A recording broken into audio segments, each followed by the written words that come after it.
Il a cité les noms des gens. Et ça crée des polémiques sur la toile, tout ça, tout ça. Et c'est pratiquement l'actualité ces derniers temps en RDC, dans le monde gospel. Ça crée beaucoup de polémiques.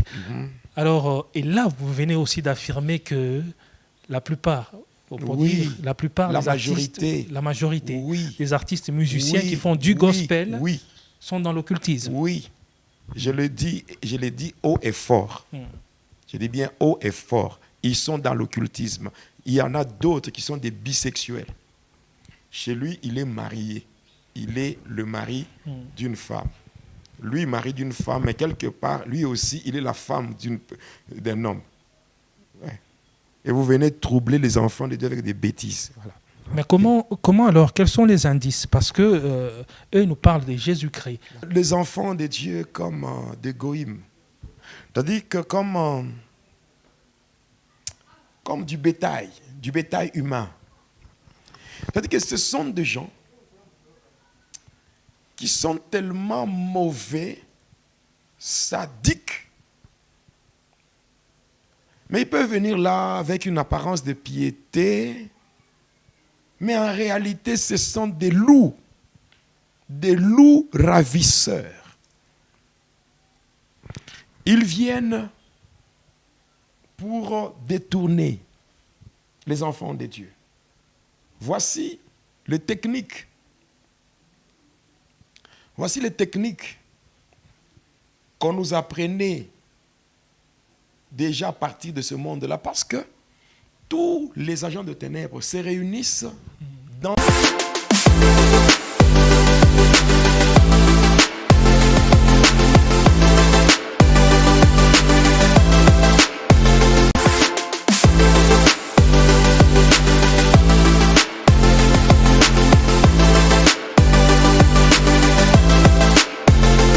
Plus votre capacité à bénir est grande, plus élevé sera le niveau auquel vous serez béni. Aimables internautes, aimables téléspectateurs, de partout où vous êtes, de partout où vous nous suivez, nous vous disons bonjour et bienvenue à ces numéros de l'émission Va et Dealer. C'est vrai, vous êtes tellement nombreux, vous qui étiez là en train d'attendre ces numéros de Va et Dealer. Alors ça fait pratiquement plus d'une année qu'on a fait une petite trêve par rapport au tournage de cette émission Va et Dealer. Vous étiez nombreux, vous, qui étiez en train de demander, de réclamer l'émission Va et Dealer. Et nous sommes là avec un réel plaisir. Et d'entrée de jeu, je m'en vais vous présenter mes vœux le meilleur, étant donné qu'on est au seuil de l'an 2025. Je verrai que cette année puisse vous apporter plein de bonnes choses et que l'Éternel Dieu vous bénisse, que l'Éternel Dieu vous protège. On est là dans ce numéro de Va et Dealer, numéro 61 de Va et Dealer. Et en tout cas, ça sera une belle émission avec l'homme de Dieu, le pasteur Jonas Lukutupala. Vous savez que chaque numéro de Va et Dealer égale beaucoup de révélations. Alors nous sommes là avec le pasteur Jonas, à qui je dis sans plus tarder, bonjour. Bonjour frère Teddy. Vous allez bien, pasteur? Oui, ça va. Le Seigneur fait grâce. On est en vie. C'est déjà une année nouvelle, 2025. Oui. Le dernier numéro, si je ne me trompe pas, c'était au mois de janvier de l'an 2024. Effectivement, c'était au mois de janvier. Et donc, ça fait pratiquement une année qu'on n'a pas fait de numéro de Va et Dealer. Et aujourd'hui, par la grâce de Dieu, on est là.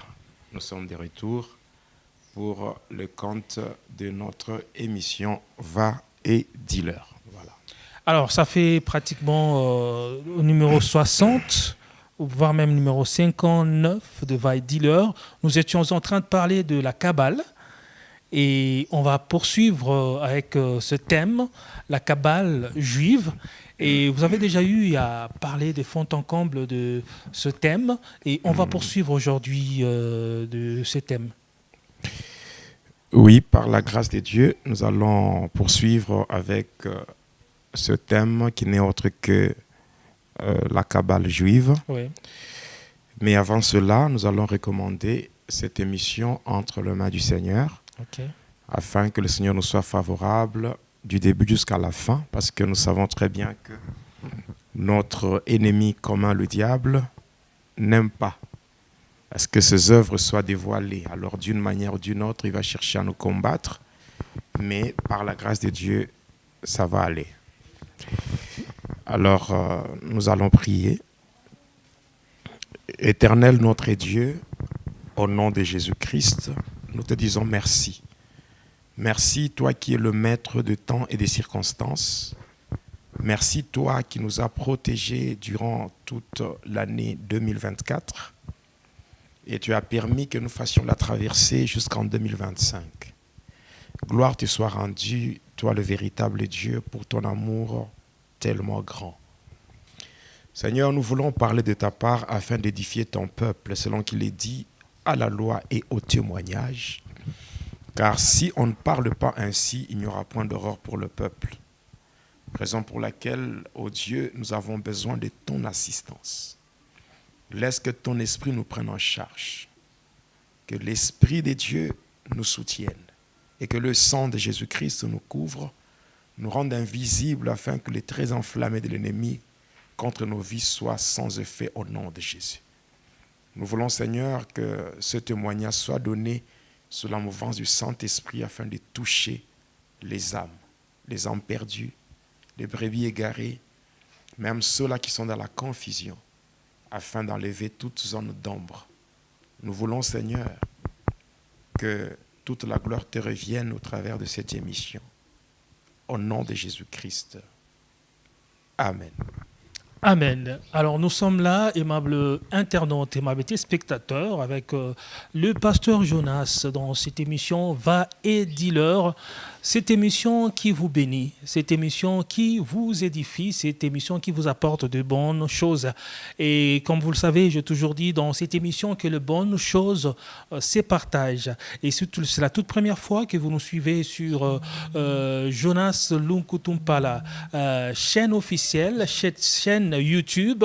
En tout cas, n'hésitez pas à partager la vidéo, car les bonnes choses se partagent. Alors, vous pouvez partager cette vidéo à vos amis, à vos proches, pour qu'eux aussi puissent bénéficier de bonnes choses qui véhiculent cette émission Va et Dis-leur. Vous êtes en train de nous suivre à partir du continent d'Afrique, Amérique et partout au monde, en Europe. Nous vous disons que bienvenue dans cette émission Va et Dis-leur, et surtout n'hésitez pas de vous abonner. Abonnez-vous massivement sur cette chaîne YouTube Jonas Lunkutumpala, chaîne officielle. Alors aujourd'hui, comme on l'a annoncé, nous allons poursuivre avec le thème la Kabbale juive avec le pasteur Jonas. Merci beaucoup, frère Teddy, pour cette belle introduction. Et j'aimerais qu'on lise 2 portions d'écriture avant de poursuivre avec notre témoignage.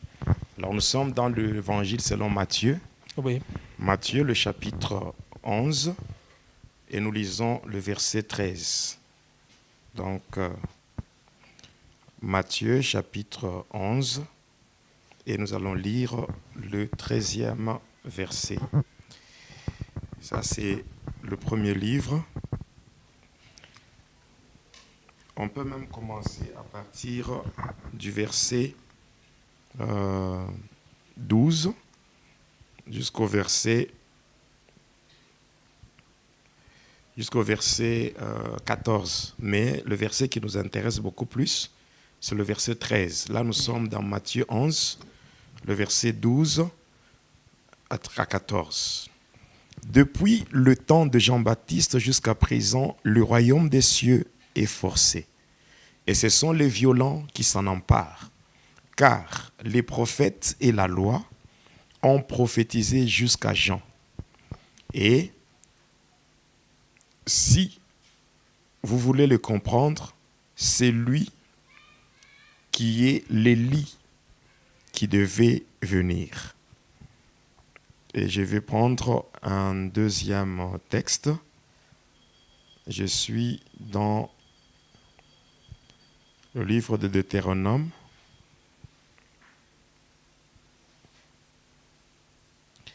Deutéronome.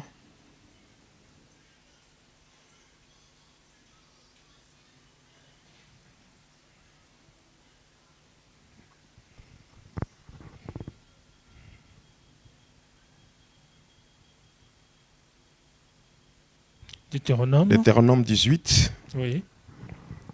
Et nous allons lire à partir du verset 9. Voilà, 9 jusqu'au verset 13. Il est dit ceci. Lorsque tu seras entré dans le pays que l'Éternel, ton Dieu, te donne, tu n'apprendras point à imiter les abominations de ces nations-là. Qu'on ne trouve chez toi personne qui fasse passer son fils ou sa fille par le feu, personne qui exerce le métier de devin, d'astrologue, d'augure, de magicien, d'enchanteur, personne qui consulte ceux qui évoquent les esprits ou disent la bonne aventure, personne qui interroge les morts, car quiconque fait ces choses est en abomination à l'Éternel. C'est à cause de ces abominations que l'Éternel, ton Dieu, va chasser ces nations devant toi. Tu seras entièrement à l'Éternel, ton Dieu. Amen. Amen.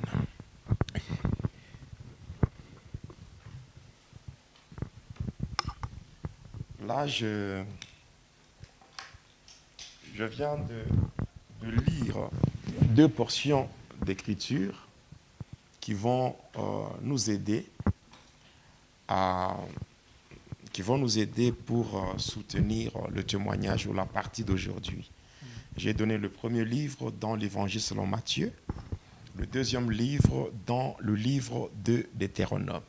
Et dans le livre de Deutéronome, nous voyons les abominations qui sont interdites par Yahweh, notre Dieu. Alors, je profite aussi de cette mission pour présenter mes vœux le meilleur à tous ceux-là qui me connaissent, tous les internautes, donc les abonnés de la chaîne Jonas Lunkutumpa, la chaîne officielle, et aussi tous ceux-là qui me suivent à partir de la page Facebook. Il y a aussi les membres de CRISA, tous les membres de Prions pour le monde. En tout cas, mes vœux le meilleur pour l'année 2025 et surtout une santé de fer au nom de Jésus-Christ. Alors là, nous signalons qu'il y a nombreux sont ceux-là qui nous suivent en direct. Oui, oui. Là, on est en direct, on passe sur YouTube et sur Facebook. Oui. Alors, il y aura une autre version, la version arrangée, qui sera mise juste après. Donc, ça sera sur YouTube. D'accord. Voilà. Alors, comme je venais de le dire, là, j'ai commencé par présenter mes vœux le meilleur pour l'année 2025. Et aussi, avant d'aller plus loin, j'aimerais présenter aussi mes condoléances les plus attristées à la famille d'un frère, un frère bien-aimé, qui a été aussi dans son passé. Il était aussi dans des pratiques fétichistes. Donc, il a touché aussi au fétiche et dans ces pratiques-là sataniques. Donc, il a fait pendant longtemps la musique mondaine. Donc, dans le monde, on l'appelait, on le connaissait sous le nom de Dakumuda Newman. Mais lui-même, c'est le frère Christian. Alors, il a donné sa vie à Jésus-Christ. Il a commencé à témoigner. Il a gagné beaucoup d'âmes pour le Seigneur. Et son vrai nom, c'est le pasteur Christian Kimbukusu. Donc, c'était un homme très bien, un frère. Et vous avez eu aussi à les connaître aussi ou à parler avec lui de son vivant? Oui, il m'avait même contacté parce qu'il était le président de la Fédération congolaise des Églises de Christ. Donc, Fédération congolaise des Églises de Christ. Alors, il m'avait contacté pour que je sois aussi membre de cette fédération. Donc, déjà depuis l'année 2017, on parlait souvent, donc on partageait par rapport à nos expériences liées au passé et tout ce que nous étions censés faire pour le corps du Christ. Donc, c'est vraiment quelqu'un qui a gagné beaucoup d'âmes pour le Seigneur, passant par son témoignage. Et aujourd'hui, nous pouvons dire paix à son âme. Il est mort au mois de... Il est mort au mois de décembre. Je pense qu'on n'a pas encore enterré. Alors, je présente mes condoléances vraiment les plus attristées à la famille du pasteur Christian Kimbukusu, connu sous le nom de Dakumuda Newman. Voilà, ça c'est ce qu'on peut dire par rapport à notre frère qui nous a précédés. Mais cependant, présentement, tel que nous sommes, donc présentement, nous voulons continuer avec la Kabbale juive. Donc, notre témoignage d'aujourd'hui concerne la Kabbale juive ainsi que les pratiques sataniques qui se font dans l'Église du Seigneur. Parce qu'aujourd'hui, il y a une forte infiltration. Donc, l'Église du Seigneur est vraiment infiltrée par la Kabbale juive. Alors, la Kabbale juive, c'est... En fait, on va parler de la Kabbale juive comme étant l'occultisme ou la magie des Juifs. Si nous devons parler en termes plus simples. Parce que beaucoup de gens entendent parler de la Kabbale juive. Alors, la Kabbale juive, c'est quoi? La Kabbale juive n'est autre que l'occultisme juif. Ou, en d'autres termes, on va parler de la magie juive. Et cette magie, elle est malheureusement dans l'Église du Seigneur. Donc, c'est ce qui fait très mal aujourd'hui de voir comment l'Église du Seigneur est infiltrée. Et là, vous avez un peu simplifié la définition pour mieux faire comprendre le message. La fois dernière, c'était une définition un peu large. Vous avez dit que c'est l'ensemble de traditions ésotériques juives. Oui.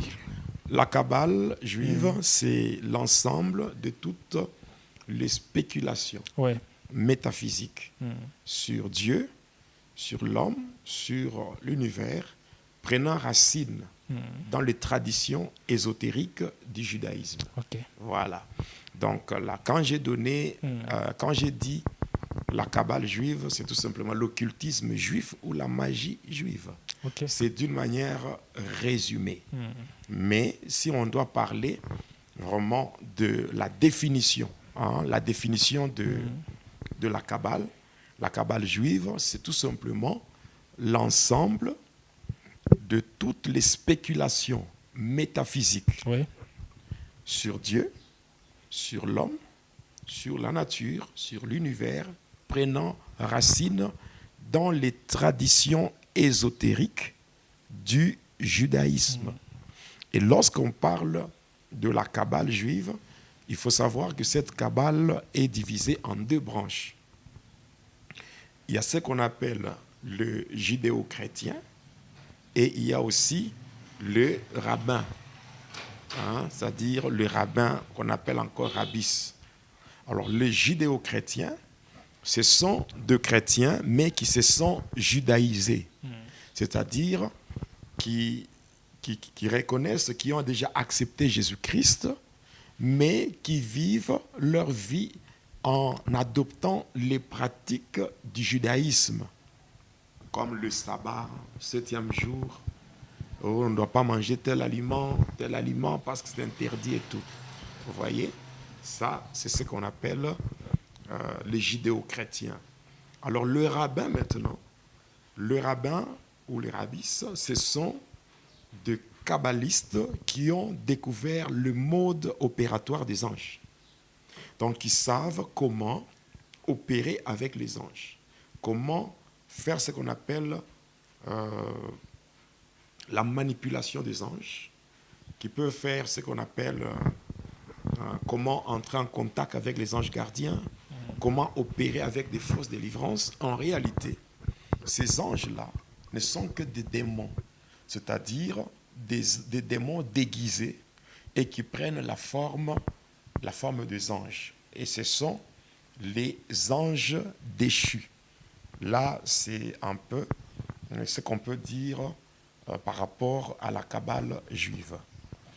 Alors, aujourd'hui, nous allons parler, toujours dans le cadre de la Kabbale juive, nous allons parler de cette infiltration. Aujourd'hui, comme ça faisait beaucoup de temps qu'on n'a pas été dans cette émission. Dans cette émission, on va y dire. Voilà. Ouais. Donc, il y a lieu de faire quand même un petit rappel. Alors, vous avez déjà le Seigneur Jésus, pendant le jour de sa chair, il avait fait une promesse à l'Église. Lorsqu'il s'adressait à Pierre, il lui a dit, tu es Pierre, et sur cette pierre, je bâtirai mon Église.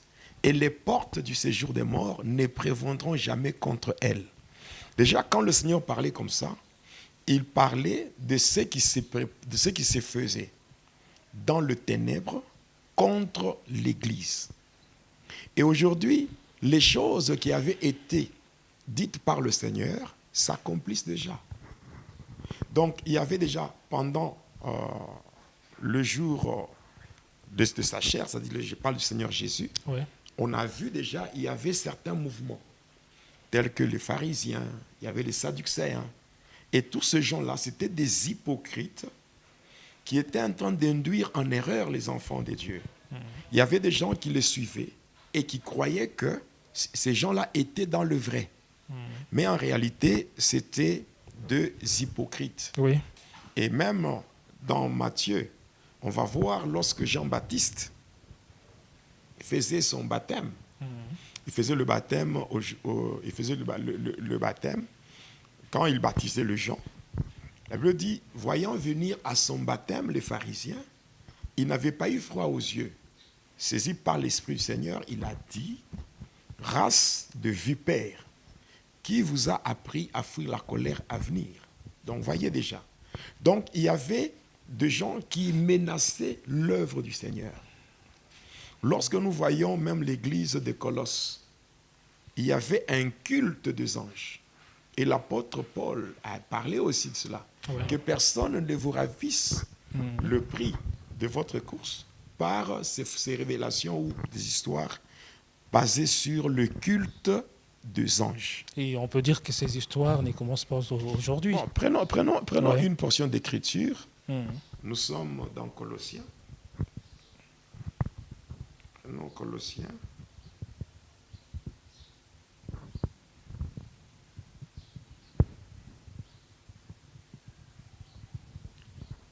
Prenons Colossiens.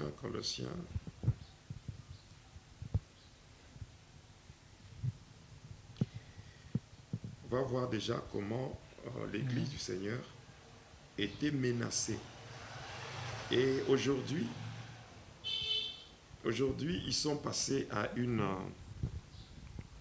vitesse supérieure. Oui.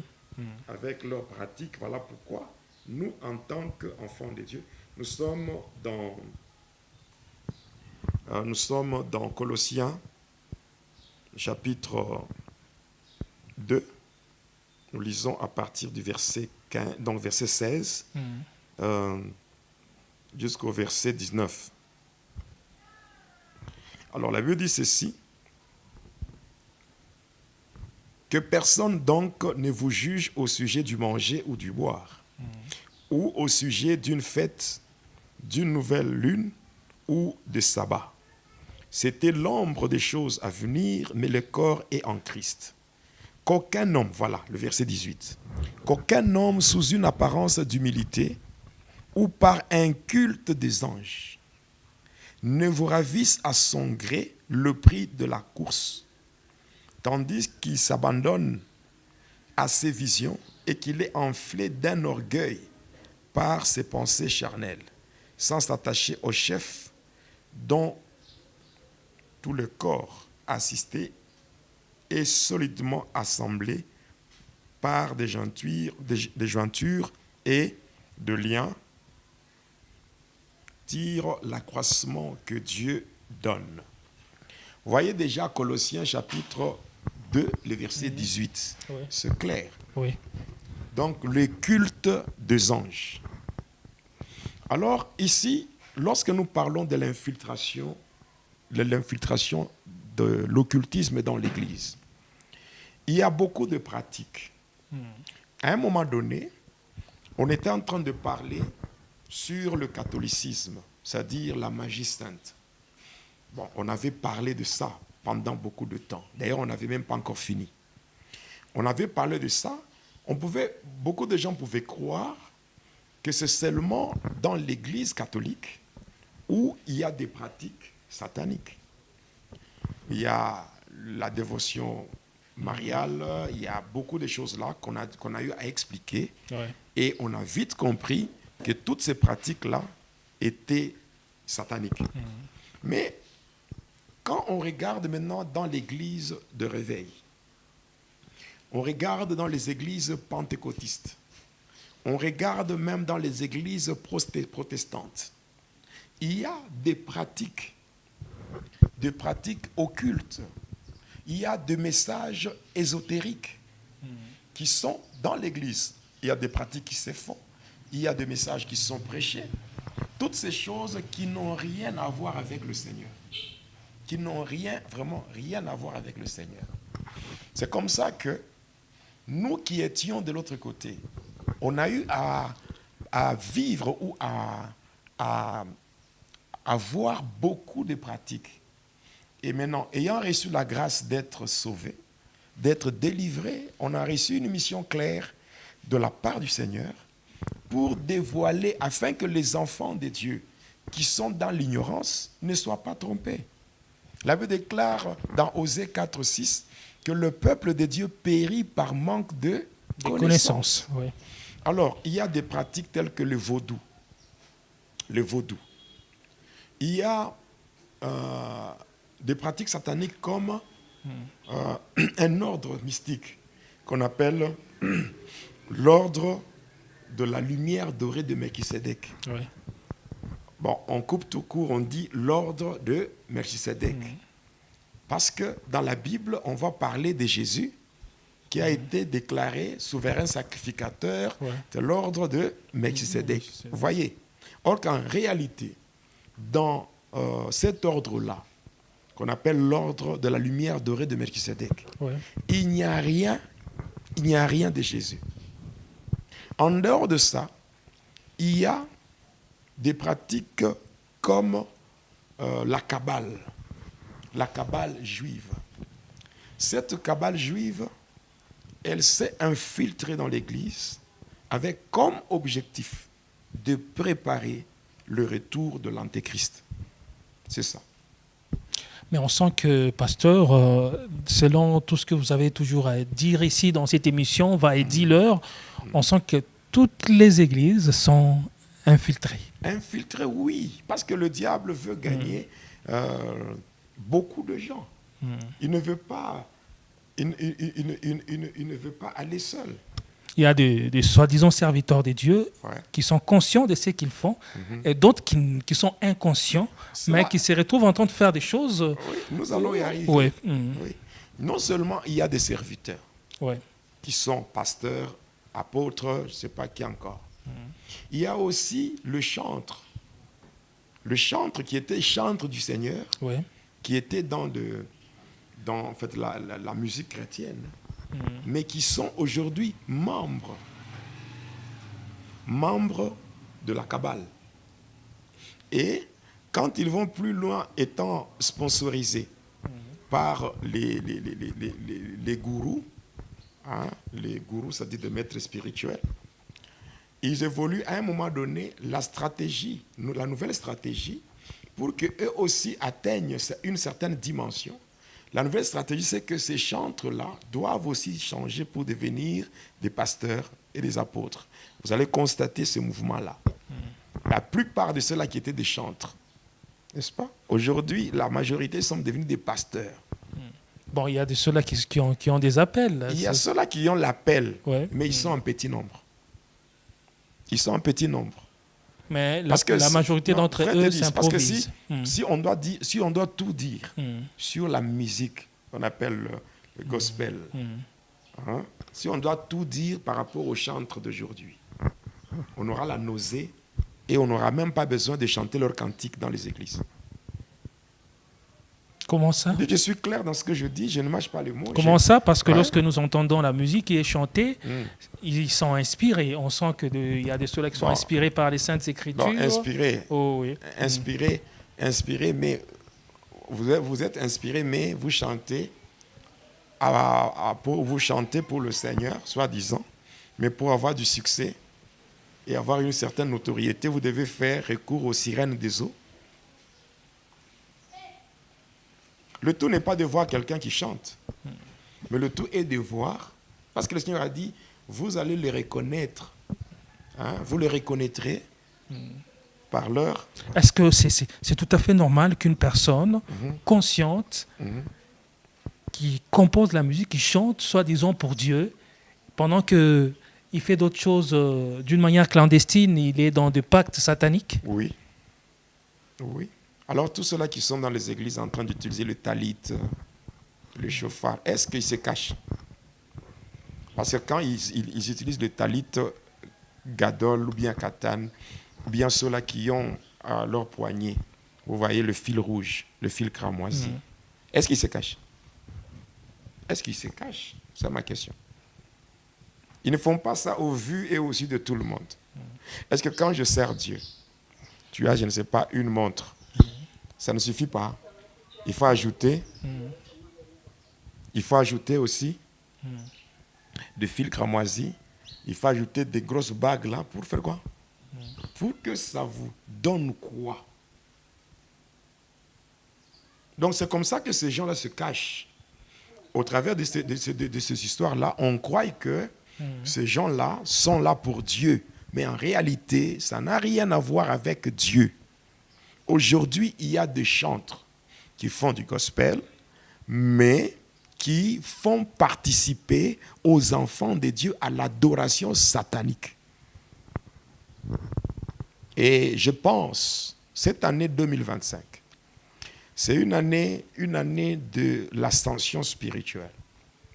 C'est-à-dire, c'est une année où nous allons monter spirituellement afin de voir les choses qui ont été réservées par Dieu à nous qui sommes aimés par lui et annoncer au monde les choses qui doivent arriver dans les jours à venir.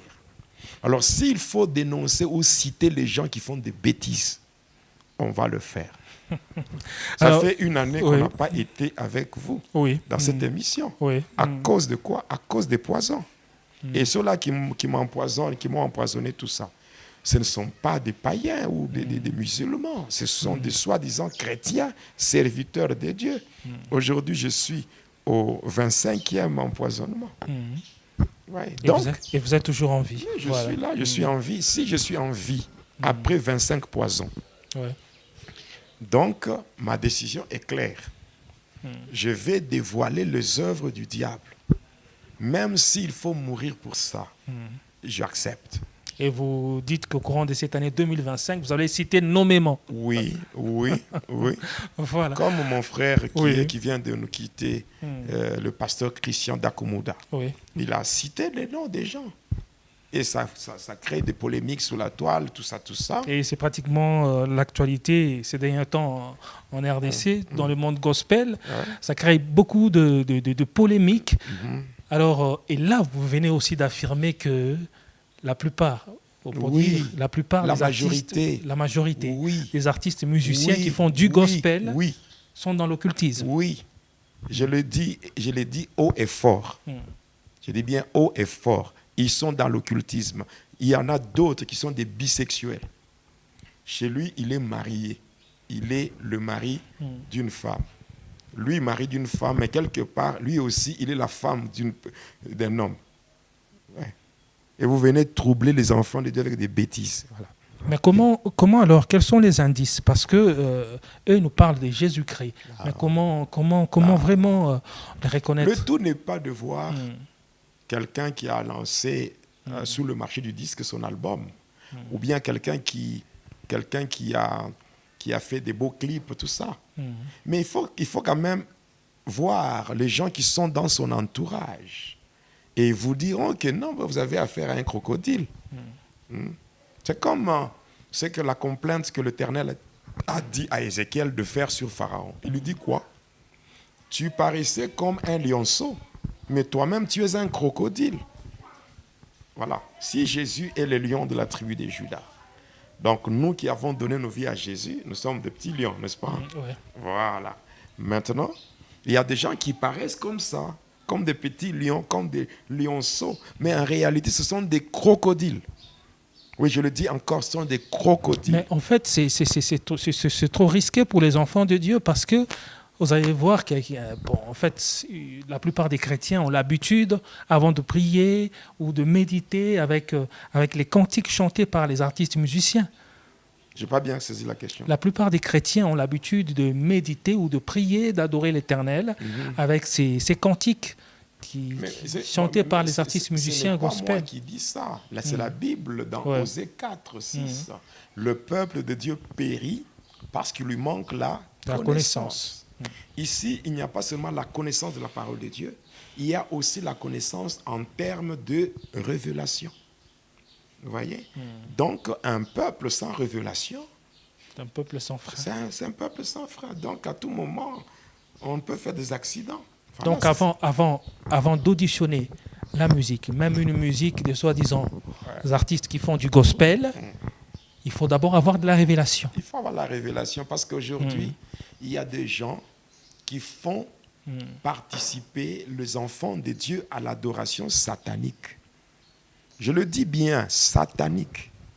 Alors maintenant, tout ça, nous ne sommes que dans l'introduction. Voilà. On n'a même pas encore commencé parce que vu que... Bon, non, c'était des passages... Voilà. Oh, oui. Voilà, alors, si je dois revenir sur la Kabbale, je disais, voilà, la Kabbale juive, c'est l'ensemble de toutes les spéculations métaphysiques sur Dieu, sur l'homme, sur la nature, sur l'univers, prenant racine dans les traditions ésotériques du judaïsme. Alors, aujourd'hui, il y a la Kabbale juive qui a infiltré l'Église du Seigneur. L'objectif, c'est quoi? Ici, quand on parle de la Kabbale juive, en réalité, le judaïsme vrai n'existe plus. Nous venons de lire dans Matthieu, on a lu dans Matthieu chapitre 11, on a pris le verset 13. Ici, la Bible dit, la loi et les prophètes, donc les prophètes et la loi, ont prophétisé jusqu'à Jean, n'est-ce pas? Donc, quand nous prenons la Bible, nous voyons, ils ont donc les prophètes, tous les prophètes de l'Ancien Testament et la loi, ils ont prophétisé jusqu'à Jean.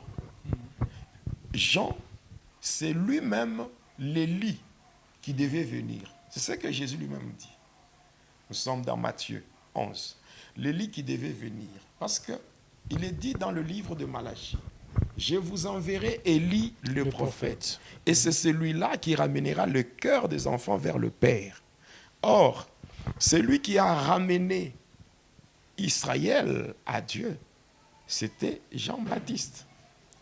Alors, la loi et les prophètes ont prophétisé jusqu'à Jean. Maintenant, Jean, quand son tour est arrivé, lui n'a fait que parler sur le Seigneur. C'est tout. Donc, le vrai judaïsme s'est arrêté là.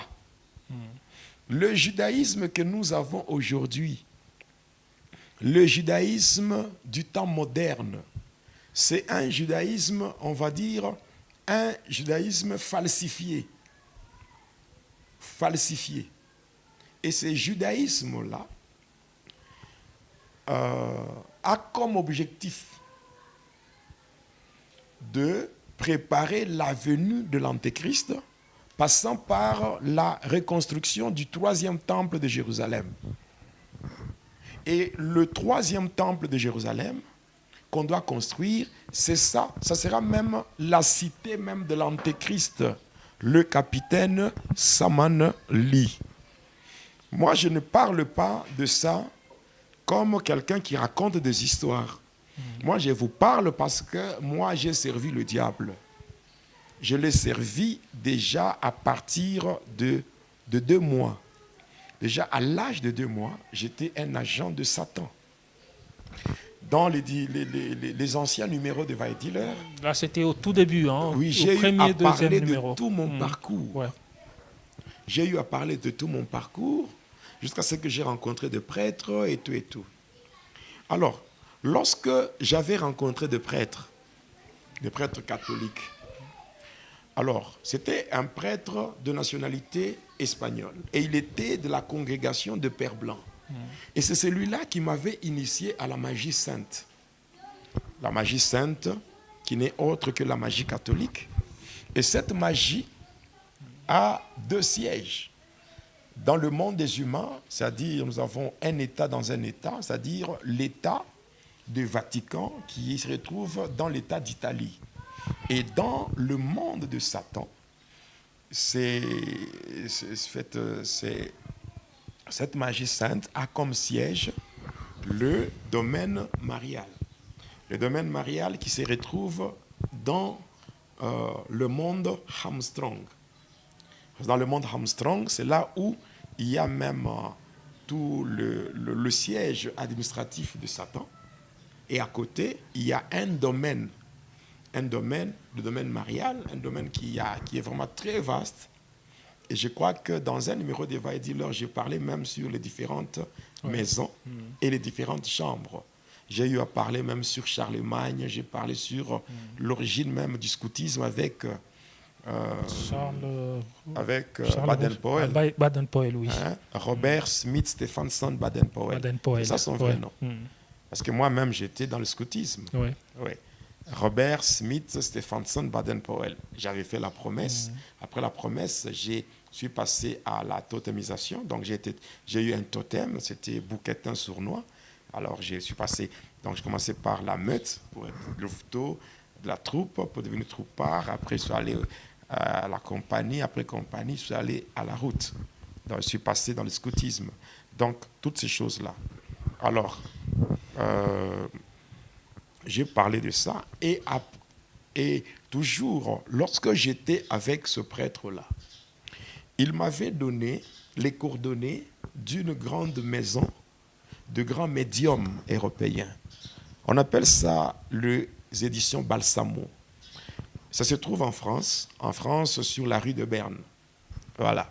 Je ne peux pas donner le numéro de contact parce que je ne suis pas là pour donner un cours de magie.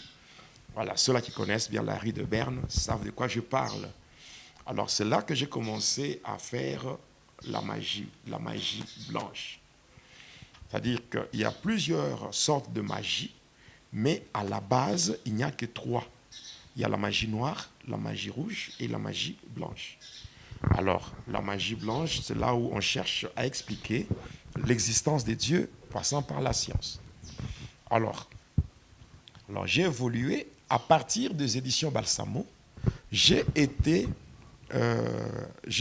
initié ou j'ai été introduit dans un ordre, l'ordre du manteau bleu. On appelle ça l'ordre des Esséniens. Hein, l'ordre des Esséniens. Alors, dans cet ordre des Esséniens, c'est dans cet ordre-là que j'ai pu accéder à ce qu'on appelle la magie christique. C'est-à-dire comment falsifier le nom de Jésus pour faire la magie. Nous aurons le temps de parler de toutes ces choses et vous démontrer noir sur blanc comment les gens font ce qu'on appelle le rituel du feu, c'est-à-dire la magie du feu. Comment faire la magie christique Donc, la magie christique, donc, tu fais une magie et tu utilises les noms du Christ. En se servant du nom de Christ. Il y a le mot christique, non? Donc, christique comme adjectif qui qualifie cette magie. Voilà. La magie christique. Comment les gens sont allés jusqu'à utiliser le nom de Jésus pour faire du n'importe quoi. Et c'est pratiquement ce que nous voyons actuellement. Voilà. Beaucoup de gens utilisent les noms de Jésus-Christ et font du n'importe quoi. Il y a la magie derrière christique. Ça. Ouais. Alors quand vous développez cette magie, on va vous faire comprendre que la Bible est une organisation humaine pour la compréhension de la puissance au niveau élémentaire. Donc la Bible, c'est un livre de malfaiteurs. Donc il y a beaucoup de choses que nous aurons à démontrer et vous comprendrez que le monde dans lequel nous sommes, si vous n'avez pas Christ avec vous, si vous n'avez pas donné réellement votre vie à Christ... En fait, parce que vous venez de le dire, avec de tels enseignements, si vous donnez ça à quelqu'un directement, ça déroute la personne. Hein? Ouais. Parce qu'il y a un ordre, on appelle ça l'ordre des Esséniens. Ouais. Le manteau bleu. Voilà. Là, Jésus, on ne l'appelle pas Jésus. On l'appelle Joseph. On l'appelle Joseph. Parce que je vois aussi sur les réseaux sociaux quelque chose de pareil avec un monsieur qui explique que l'ordre des Esséniens. L'ordre des Esséniens. Moi, j'étais là. On appelle ça l'ordre des Esséniens, le manteau bleu. Même les gens qui avaient prié pour ma délivrance, le jour de ma délivrance, je leur avais donné tout. Parce que le manteau bleu, on vous portait d'abord une soutane de couleur blanche. Après, au-dessus, vous mettez un manteau bleu. Vous allez voir sur certaines photos, sur certaines images, on représente Jésus avec une brebis. Lui-même, il est vêtu en robe blanche. Au-dessus, il a un manteau bleu. Et vous allez voir, il y a aussi une dame, Marie de Margueil. C'est-à-dire, en fait, Marie de Margueil, elle est représentée aussi avec une robe blanche et avec un manteau bleu au-dessus. Ses pieds sont nus, mais qui reposent sur un serpent.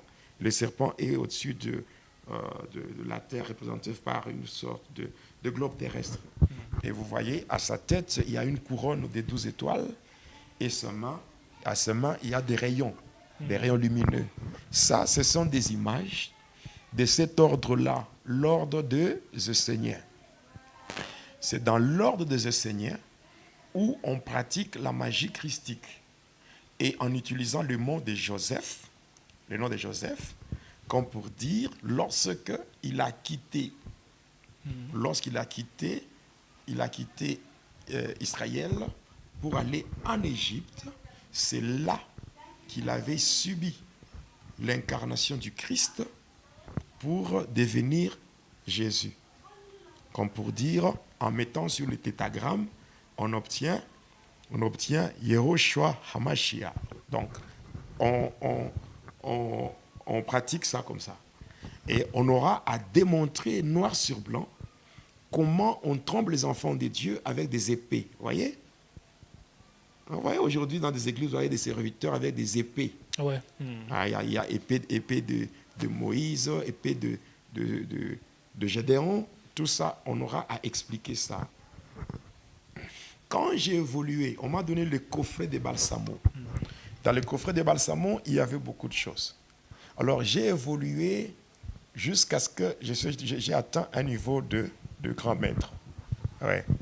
Alors, en dehors de cela, quand j'étais dans l'ordre des Esséniens, il y a d'autres branches. Il y a d'autres branches telles que il y a la Kabbale religieuse, il y a la Kabbale chrétienne, il y a aussi la Kabbale juive.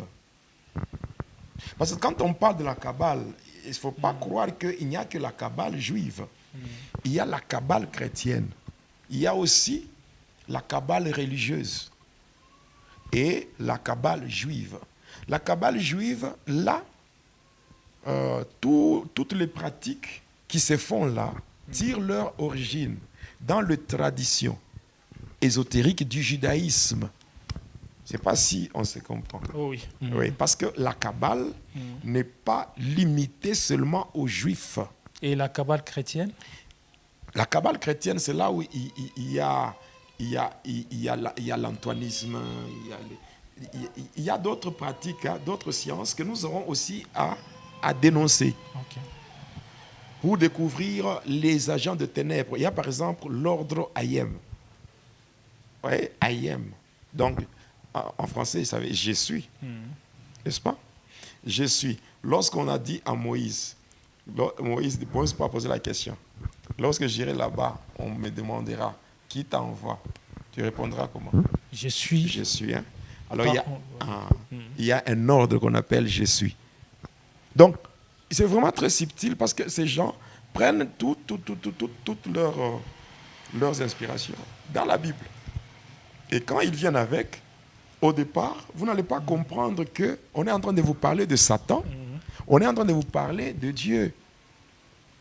Et ainsi, par rapport à l'infiltration maintenant, lorsque moi, personnellement, j'ai été dans l'occultisme, passant par l'ordre des enseignants, la magie sainte, la kabbale et tout ça, il fallait à tout prix connaître d'abord ce qu'on appelle le mode opératoire des anges. Déjà, à partir de la magie sainte.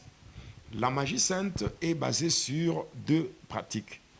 La première pratique, c'est la nécromancie. Et la deuxième pratique, c'est le mystère de l'air. Qui dit mystère de l'air voit le mode opératoire des anges. C'est ainsi que dans la magie sainte, que les gens appellent Église catholique, on parle de 9 cœurs des anges. Je ne sais pas si vous avez déjà entendu parler de ça. Ouais, vous aviez expliqué ça. Voilà, on parle sur le 9 cœurs des anges. Or, le 9 cœurs des anges, quand nous prenons le 9 cœurs, il y a dans le 9 cœurs, dans chaque cœur, il y en a 8. Alors, quand vous faites 8 fois 9, ça vous donne 72, ou en d'autres termes, 72. 72, ce sont maintenant les génies de la Kabbale. Et dans la magie sainte, on les appelle les anges saints. Alors, il faut savoir, dans la magie sainte, on les appelle les anges saints. Et dans la Kabbale juive, on les appelle les 72 génies de la Kabbale ou les 72 Elohim. On les appelle 72, oui, les 72 génies de la Kabbale ou les 72 Elohim. Parce que, à la base, quand Dieu s'est révélé à Israël ou aux enfants d'Israël passant déjà par leur patriarche, Dieu ne s'était pas révélé pour dire « je suis Elohim ». Non. Ça, ce sont les attributs. Mais lui-même s'était révélé comme Yahweh. Alors, on va comprendre pourquoi, aujourd'hui, on cherche par tous les moyens comment éliminer le nom de Yahweh pour laisser, par exemple, le nom de Hachem. Je ne sais pas si vous avez déjà entendu le rabbin qui parle souvent de Hachem. Hachem. L'objectif, c'est que dans le mot Yahweh, il y a Yeshua. Hein? Il y a Yeshua HaMashiach. En d'autres termes, Yahweh. Dans Yahweh, il y a Jésus. Maintenant, dans la Kabbale, l'objectif, c'est combattre à tout prix Jésus. C'est pour cela que la Kabbale infiltre l'Église. Jésus, donc quand nous lisons bien la Bible, nous savons que nous sommes le corps. Et la tête, c'est Jésus de l'Église. Ouais. Maintenant, il faut combattre l'Église. Nous avions été initiés dans beaucoup de pratiques. Alors, je ne saurais pas revenir sur ça parce que j'ai déjà parlé de beaucoup de choses. Vous avez déjà parlé de ça. Alors, lorsqu'on infiltre l'Église, les agents de ténèbres qui infiltrent l'Église, en réalité, qui sont-ils? Ce sont des criminels spirituels. Ils ont comme mission d'égarer le nombre de gens, un grand nombre de gens, les égarer, les séparer de Christ. C'est ça l'objectif. La Kabbale juive, donc dans la Kabbale juive, les rabbins et tous ces gens-là, leur objectif, c'est combattre et effacer Christ. C'est ça. Non, mais en fait, ils parlent de Christ dans leur prédication. Non. C'est ce que nous allons démontrer aujourd'hui. Ouais. Vous savez, lorsque les gens sont, par exemple, dans la Kabbale juive, et d'autres qui sont dans l'ordre de Melchisedec. Alors, qu'est-ce qui s'est fait? Les gens qui sont dans l'ordre de Melchisedec, ils ont certaines pratiques, mais pour bien opérer dans ce qu'ils font, ils doivent connaître ce qu'on appelle les généralités de la Kabbale. Or, dans les généralités de la Kabbale, c'est là qu'il y a ce qu'on appelle comment connaître le mode opératoire des anges. Et là, vous devez connaître les anges de jour, les anges de la semaine, les anges du mois, les anges de l'année, tout ça. C'est comme ça que vous allez voir, il y a certains agents de ténèbres qui sont des pasteurs, des apôtres, qui arrivent à dédier l'année. Cette année, c'est l'année de Michael. C'est l'année de l'archange tel. Ou c'est l'année de l'ange tel. C'est déjà un signe clair qui montre que ce monsieur-là est un agent de ténèbres. Un kabbaliste. Un kabbaliste. Alors, une chose encore très, très importante. Maintenant, qu'est-ce qui s'est fait?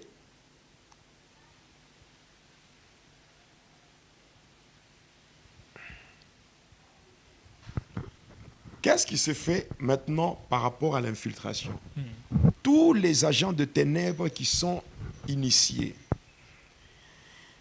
La première stratégie de l'infiltration, c'est quoi? La première stratégie, sont les deux initiations. Les deux initiations. La première initiation, c'est ce qu'on appelle l'initiation à l'ordre du temple.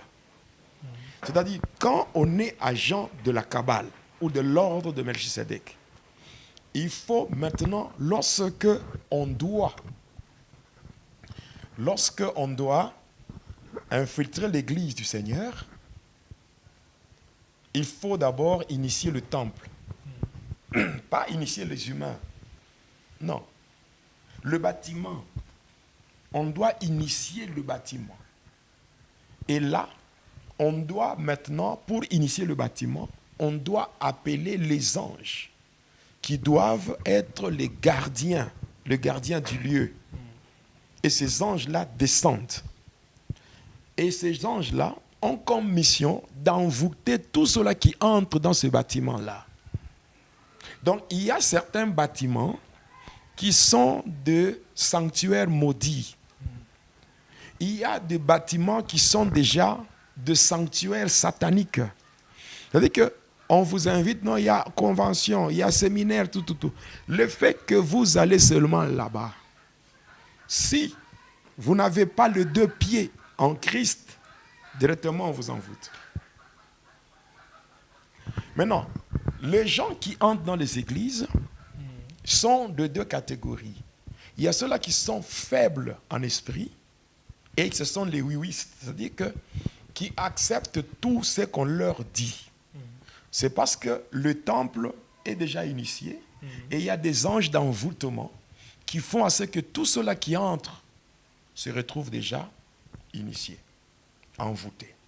Maintenant, s'il y a des gens qui ont un esprit supérieur, comme c'est difficile maintenant de les envoûter, il faut passer à la deuxième forme d'initiation qu'on appelle l'initiation progressive.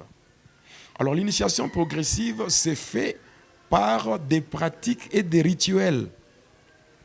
Quand vous regardez bien aujourd'hui, vous allez voir que dans les églises, il y a des pratiques et des rituels sataniques. C'est au travers de cela. Lorsqu'on vous dit telle pratique ou tel rituel, le fait que vous vous soumettez, derrière la pratique ou derrière le rituel, il y a des esprits qui agissent. Mais lorsque vous vous soumettez, c'est que vous reniez le Saint-Esprit, vous reniez Jésus pour vous soumettre aux esprits qui ont inspiré ces pratiques et ces rituels-là. Or, lorsque nous parlons de l'Église, c'est ça le problème. Là, quand nous parlons de l'Église n'est pas égale au judaïsme. Je ne sais pas si vous me comprenez. Oui, on vous comprend. L'Église n'est pas égale au judaïsme. Selon Matthieu 11, le verset 13, la loi et les prophètes ont prophétisé jusqu'à Jean. C'est-à-dire, le vrai judaïsme n'existe pas. Mais par là, c'est comme si, pasteur, vous nous rappelez à rejeter l'Ancien Testament. Non, non, je ne vous demande pas de rejeter l'Ancien Testament. Ouais. Tous ceux-là qui me suivent, qui sont par exemple les vrais kabbalistes ou les vrais occultistes, tous ceux-là qui sont vraiment dans des pratiques ésotériques, ils savent que ce que je dis est vrai. Pourquoi? Parce que l'Ancien Testament, c'était la préparation du salut. Oui. En fait, la Bible parle de qui? De Jésus. Mais de Jésus. Or, la Bible, c'est le livre du salut. De Genèse jusqu'à Malachie, nous avons la préparation du salut. Les évangiles, nous voyons la manifestation du salut. Donc, après, les actes des apôtres, ça, c'est le salut qui est vécu. Voilà. Et les épîtres, c'est le salut qui est expliqué. Parce que lorsque nous voyons dans l'Ancien Testament, oui, il y a beaucoup de pratiques qui sont des judaïques. Mais revenons dans Colossiens. Ouais. Voilà.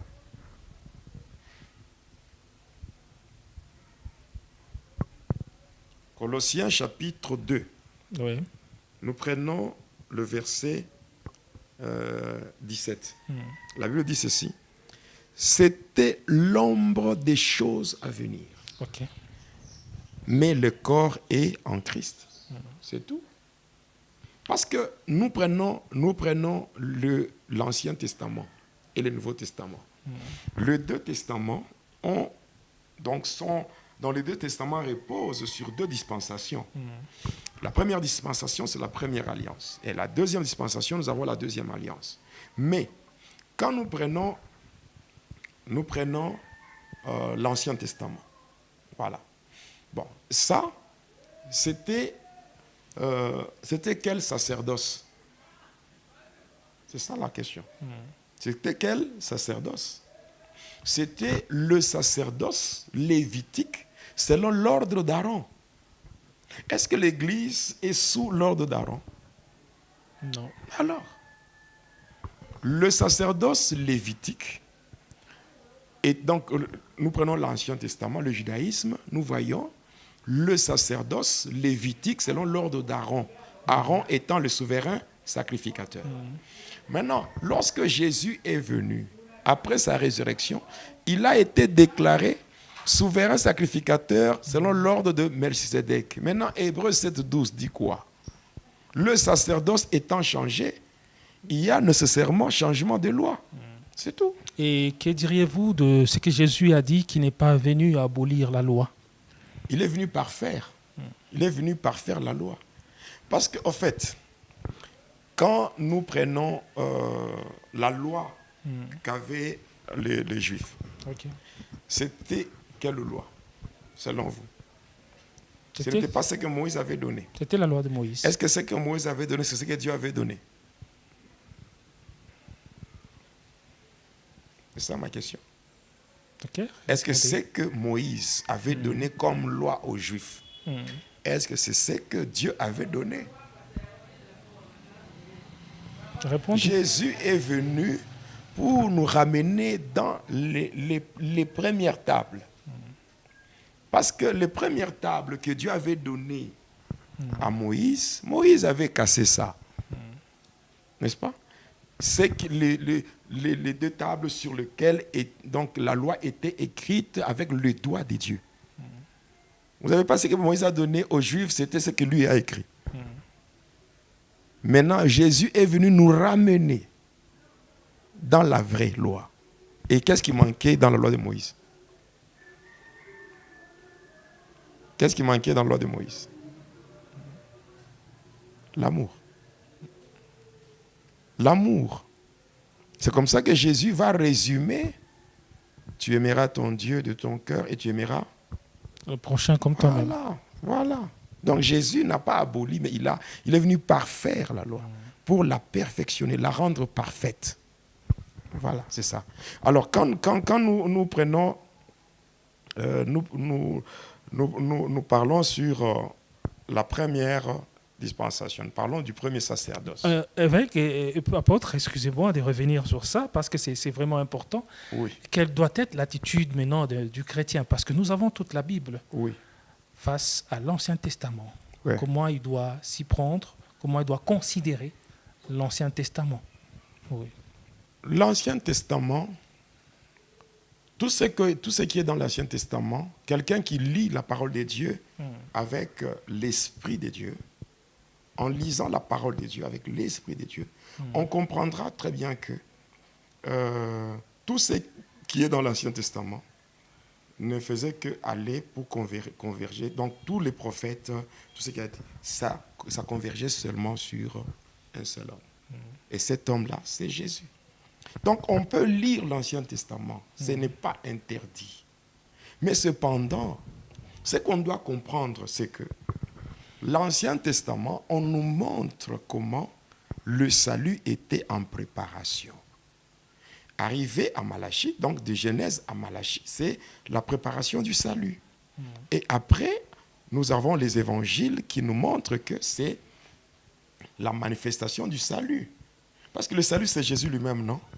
Après les actes des apôtres, c'est le salut qui est vécu. Et les épîtres, c'est le salut qui est expliqué. Et l'Apocalypse, c'est le salut qui est révélé. Voilà, c'est ça la Bible. Alors, nous avons le deuxième sacerdoce. Le sacerdoce royal, selon l'ordre de Melchisédek. Et dans ce sacerdoce, qui est le souverain sacrificateur? C'est Jésus. Alors, maintenant, comme le sacerdoce a changé, il y a nécessairement un changement de loi. Changement de loi, ouais. Alors, dans le sacerdoce, quand vous lisez 1 Pierre chapitre 2, verset 9, nous sommes une race, nous sommes un peuple saint, un sacerdoce royal, un peuple acquis, n'est-ce pas? Un sacerdoce royal, une race élue, n'est-ce pas? C'est-à-dire que nous, dans le sacerdoce royal, nous ne sommes pas des juifs, ok? Nous ne sommes pas des juifs. Nous sommes un peuple acquis. Ici, il y a le verbe acquérir. C'est-à-dire que c'est un peuple gagné par l'œuvre de la croix. Donc, tous ceux-là qui croient dans l'œuvre de la croix, ces gens-là constituent maintenant un peuple. Donc, un peuple que le Seigneur s'est acquis. Un peuple que le Seigneur a gagné par l'œuvre de la croix. Alors, c'est ce peuple-là qui forme un sacerdoce royal afin d'annoncer les vertus de celui qui nous a tirés de ténèbres pour nous faire accéder à la lumière. Et celui, c'est Jésus. Et ces vertus-là sont au nombre de 4. Nous devons annoncer ce que nous étions sans Christ. Oui. Nous devons annoncer ce que Christ a fait pour nous à la croix. Nous devons annoncer ce que nous sommes devenus en Christ. Et nous devons annoncer ce que nous serons quand Christ sera de retour. Voilà les 4 vertus du sacerdoce royal. Bon, mais dans le sacerdoce royal, il n'y a que 2 pratiques qui sont acceptées. La première pratique, c'est le baptême. Et la deuxième pratique, c'est la table du Seigneur. Vous voyez? Les 2 pratiques. Alors, le reste est basé sur la spiritualité. C'est-à-dire que le reste là est basé sur la révélation. Vous ne pouvez pas faire d'une pratique, faire de ça une doctrine. Une doctrine. Donc vous ne pouvez pas faire, par exemple, l'usage d'eau, l'usage d'huile, ou je ne sais pas, l'eau de Jérusalem, ou le sel, je ne sais pas, non, le sel qu'on a pris à Jérusalem. On ne peut pas faire de ça une doctrine. Mais si je prie pour quelqu'un et que le Seigneur me révèle de prendre l'eau et de prier pour l'eau et donner à la personne, je le ferai parce que le Seigneur me révèle spirituellement, il me révèle et j'applique. Mais je ne ferai pas de ça une doctrine comme pour limiter le Seigneur dans un système. Voilà. Là, ce sont les deux initiations que ces agents-là pratiquent. Ils font ça pour... Donc maintenant, toutes les pratiques les pratiques qui se font par rapport à l'initiation progressive, ces pratiques viennent maintenant falsifier le sacerdoce royal, au point que le sacerdoce royal est maintenant corrompu. Il y a des gens qui se servent du sacerdoce royal pour faire entrer certaines pratiques qui n'ont rien à voir avec le sacerdoce royal, et ces pratiques-là sont imposées dans les églises sous forme de doctrines. Il y a même des gens qui font même de l'arnaque. Quand les gens viennent dans les églises en train de vendre l'huile d'olive, vendre de l'eau, vendre ceci ou cela, venir avec de talit, vendre les talit, vendre la cupa, vendre le fil cramoisi, vendre toutes ces choses-là. C'est quoi en fait on cherche? Et dans tout ça, on est en train d'introduire dans l'Église des choses qui n'ont rien à voir avec l'Église. Alors, il y a une pratique, oui. J'aimerais que vous puissiez donner votre avis, que je vois ces derniers temps dans les églises, surtout à la fin de l'année et au début de l'année, une pratique qui dit qu'il faut bâtir l'autel. Cela veut dire qu'un serviteur de Dieu, tu peux le dire comme c'est au début de l'année, pour être fort au-dessus de tes ennemis, il faut bâtir l'autel. Et là, il faut de l'offrande, et lui prie, et les serviteurs de Dieu prient pour toi, pour bâtir l'autel. Non. Bâtir l'autel. Bon, en fait, ce que les enfants de Dieu doivent savoir, c'est que l'autel, c'est un élément physique qui sert de contact entre le monde physique et le monde spirituel. C'est ça un autel. Et lorsque on veut canaliser son offrande à Dieu, l'offrande est toujours posée sur un autel. Alors, quand on prend les éléments, on prend l'élément feu qui permet maintenant de canaliser l'offrande en brûlant cela. Oui. Ça, on dépose ça sur un autel. Donc, chaque fois que je présente l'offrande à Dieu, c'est qu'il y a un autel. Okay. Ça, c'est normal. Maintenant, lorsque on veut... Parce que, vous savez, il ne faut jamais tirer un texte de son contexte. Lorsque vous dites, par exemple, que c'est la fin de l'année, présentez à Dieu une offrande. C'est une offrande d'action de grâce. Toute offrande est toujours déposée sur un autel parce que c'est l'autel qui canalise l'offrande vers Dieu en passant par l'élément feu.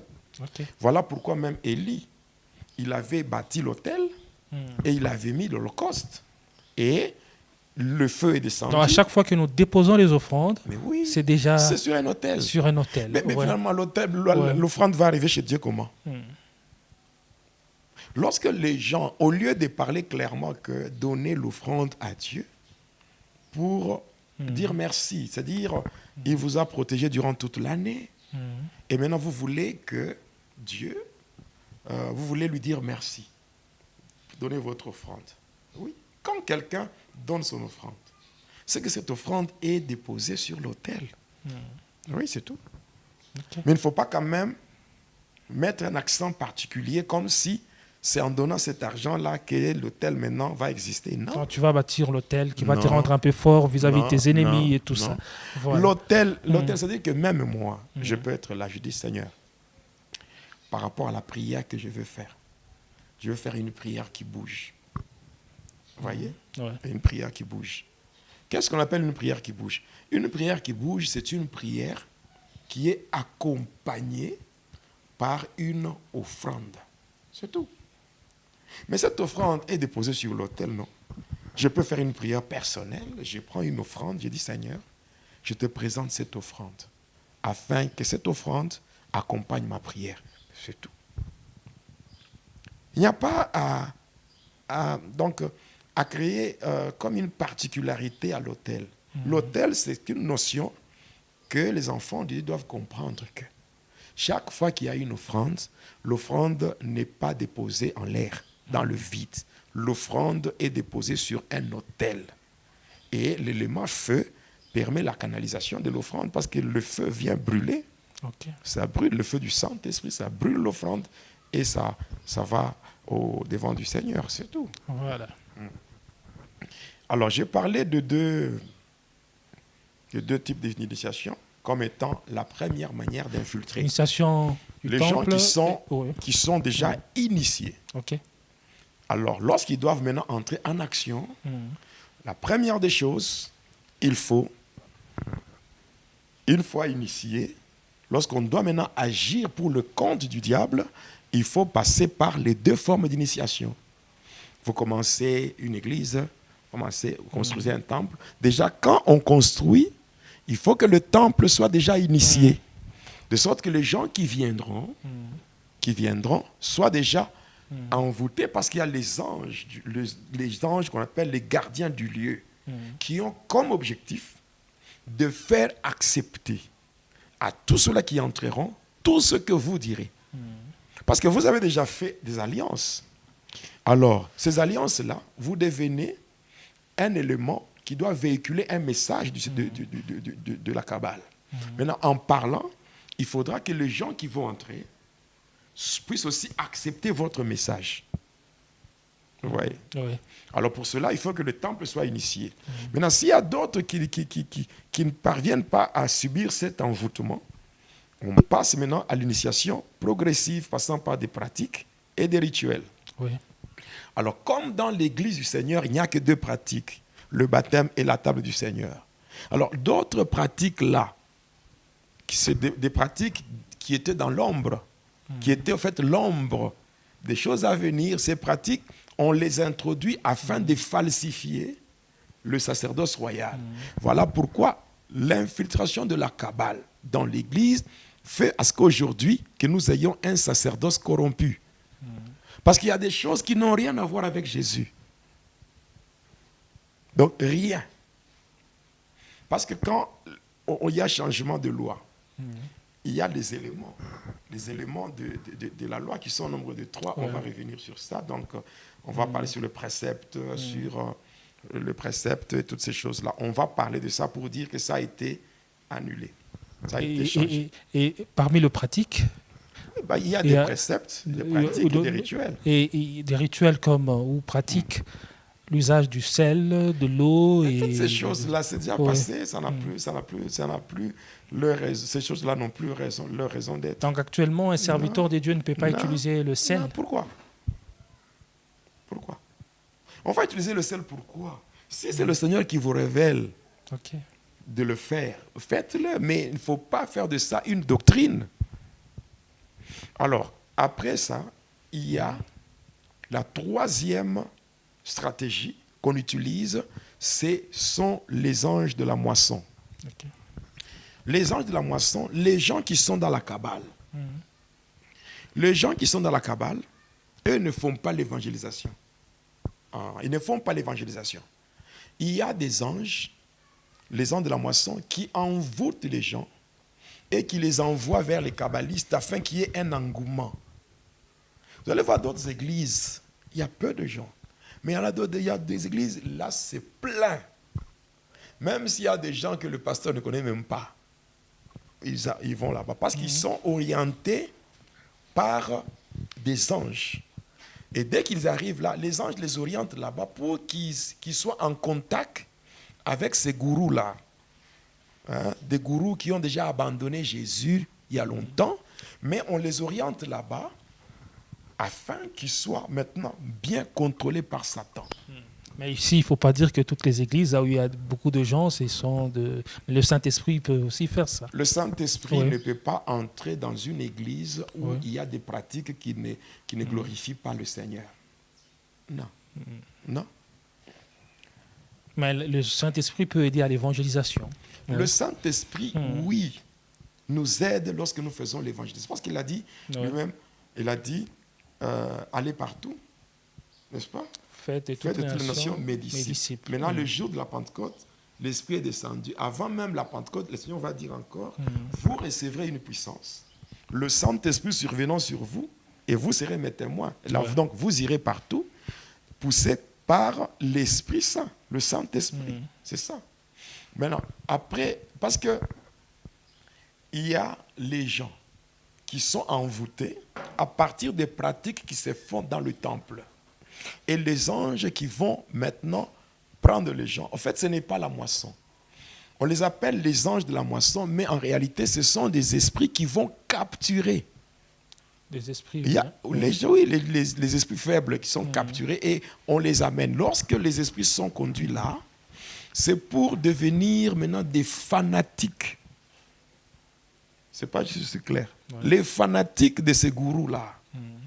Il y a des gens qui font des bêtises, mais leurs adeptes sont les premiers à les défendre. Vous voyez? Ils les défendent pourquoi? Parce qu'ils sont envoûtés. Ils sont sous leur contrôle. Et c'est ce qui s'est fait. Il y a certaines choses qui se font aujourd'hui, ça donne même la nausée. Il faut qu'on appelle le chat par son nom. Quatrièmement, j'ai parlé de deux stratégies, troisième stratégie. La troisième stratégie, c'est le recrutement de jeunes. Voilà. C'est là où nous avions beaucoup travaillé. Le recrutement de jeunes, dont les jeunes évangélistes, les jeunes prophètes. Donc, des prophètes authentiques.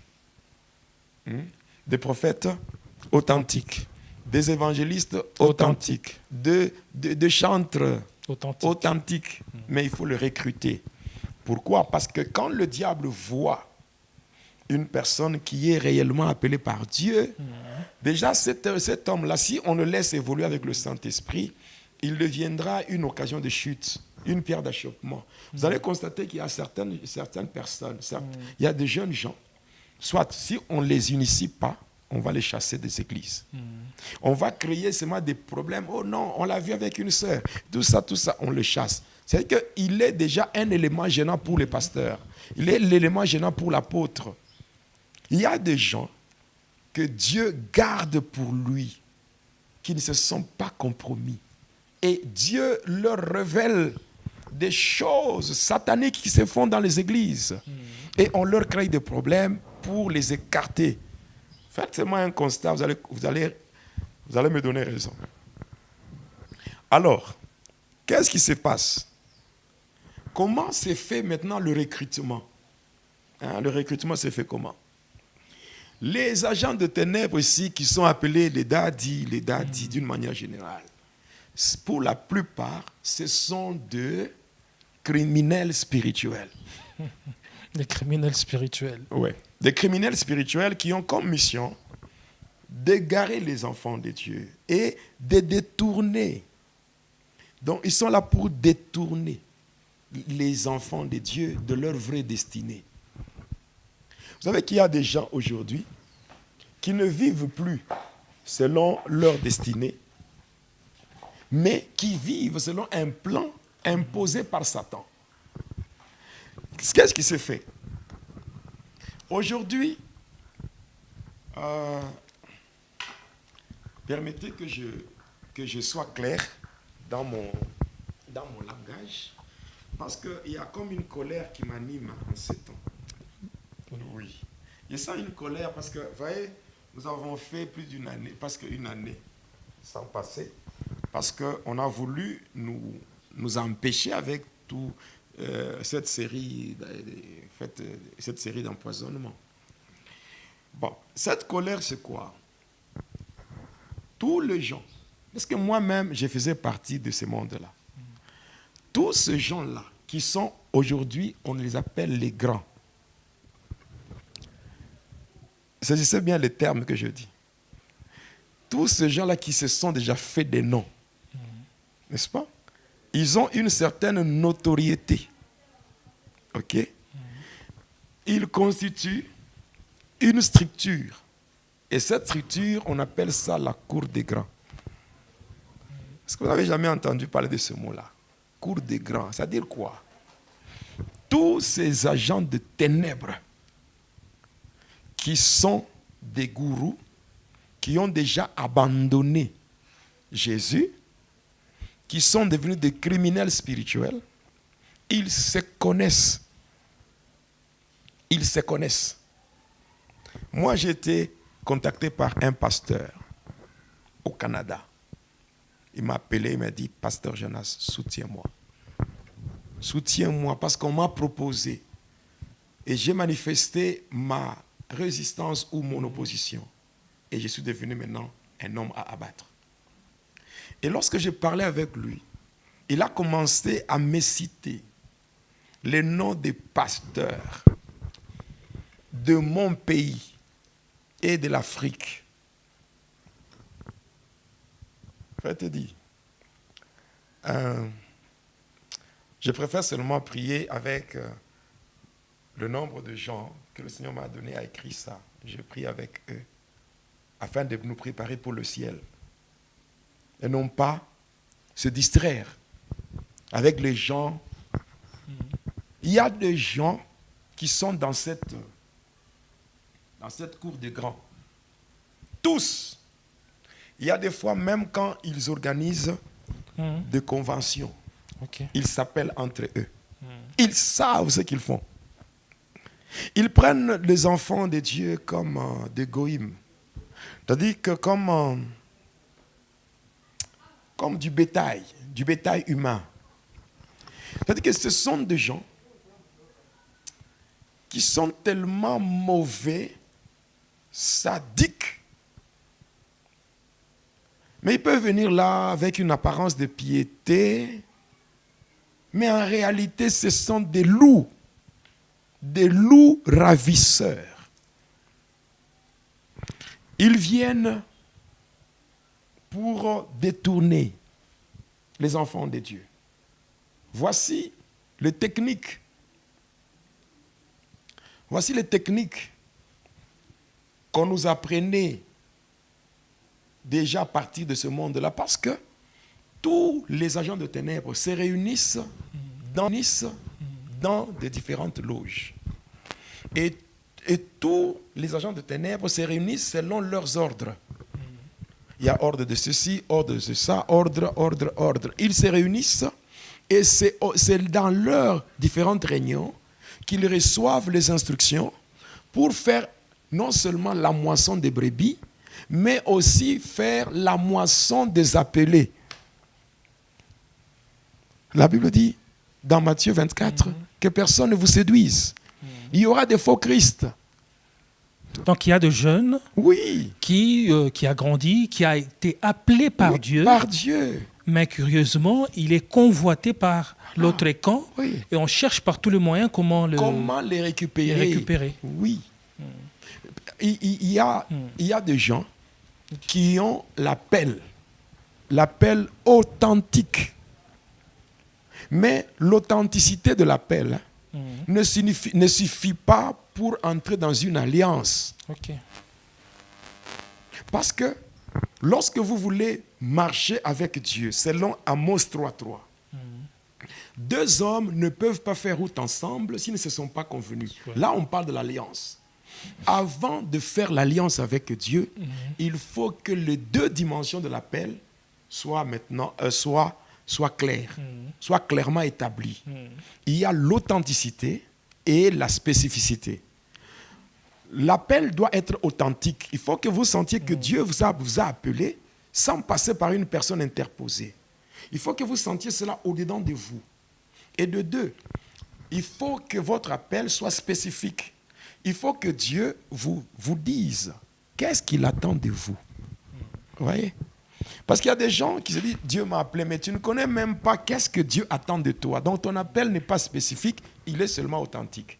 Il faut que l'appel soit authentique et puis spécifique.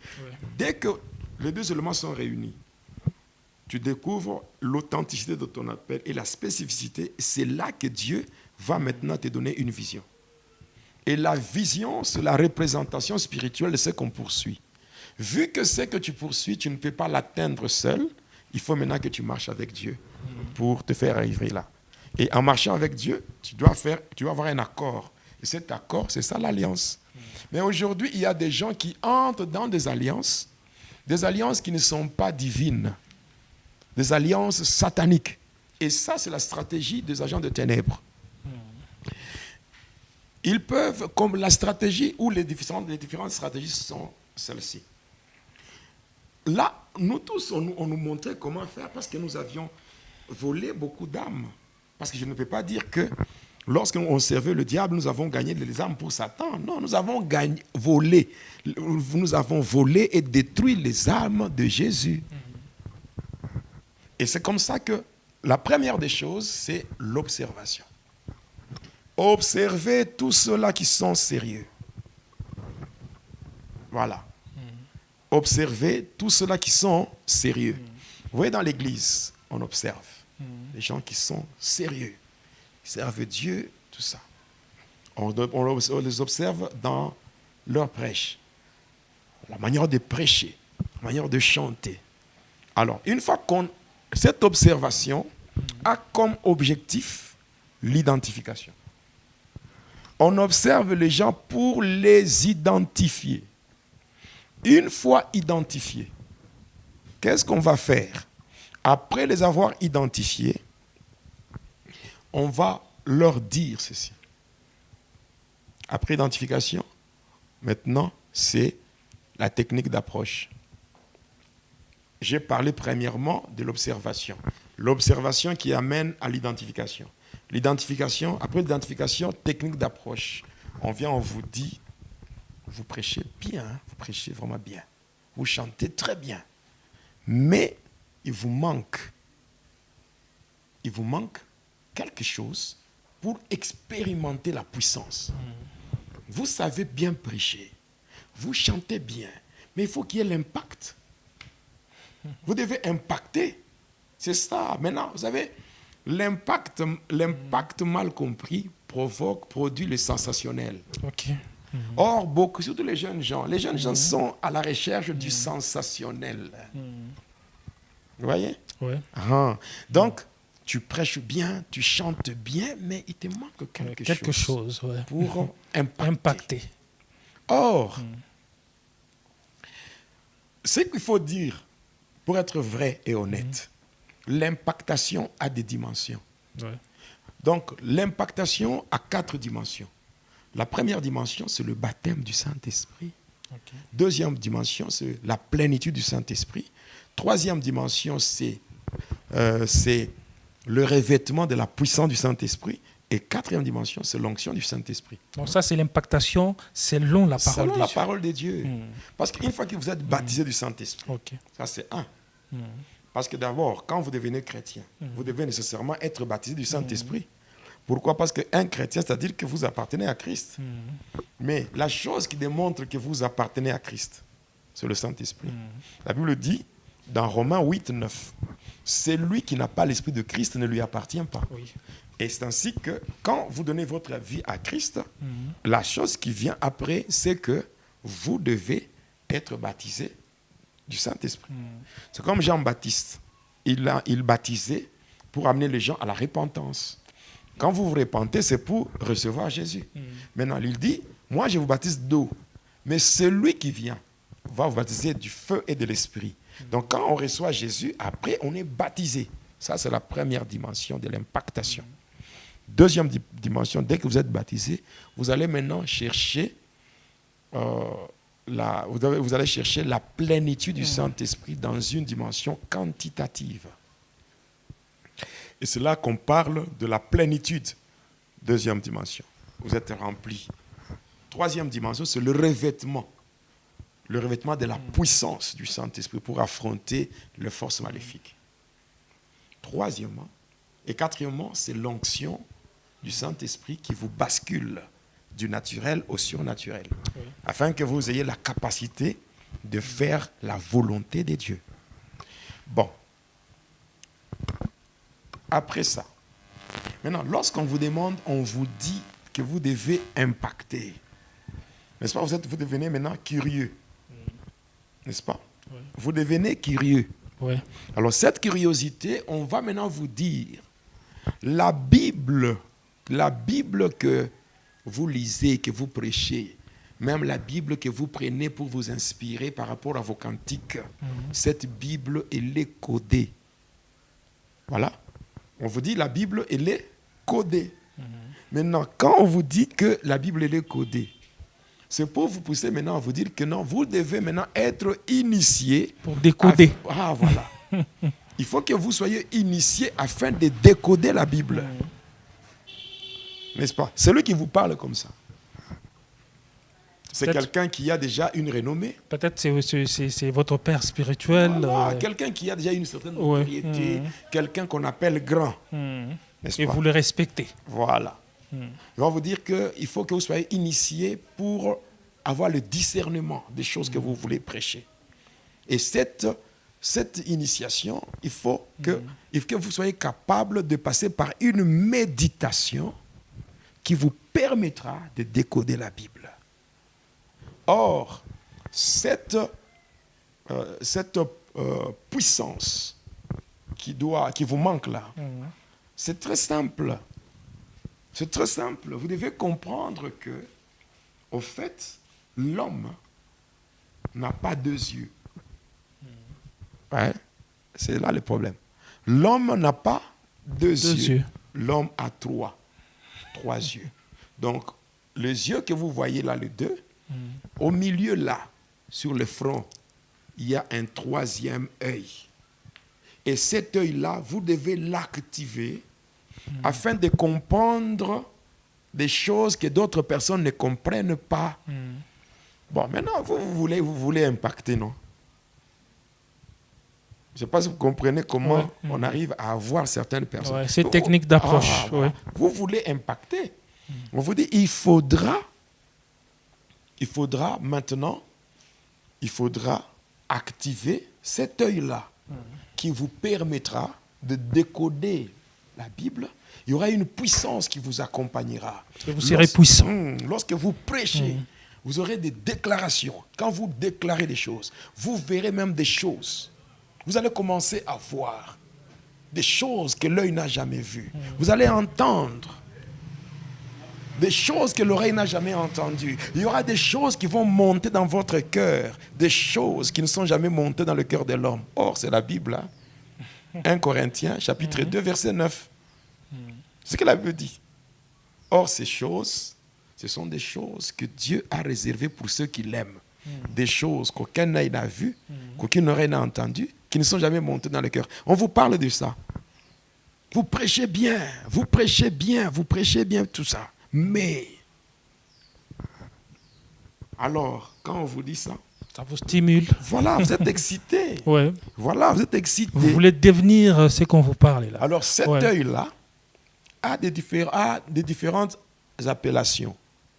Pour ceux-là qui font les pratiques de yoga, comme à l'époque, nous, quand on faisait le catch ici, quand on faisait le catch, parce que dans le catch, quand vous faites le spiritisme, vous faites le spiritisme, vous devez, en faisant le spiritisme, vous devez ouvrir cet œil, l'activer.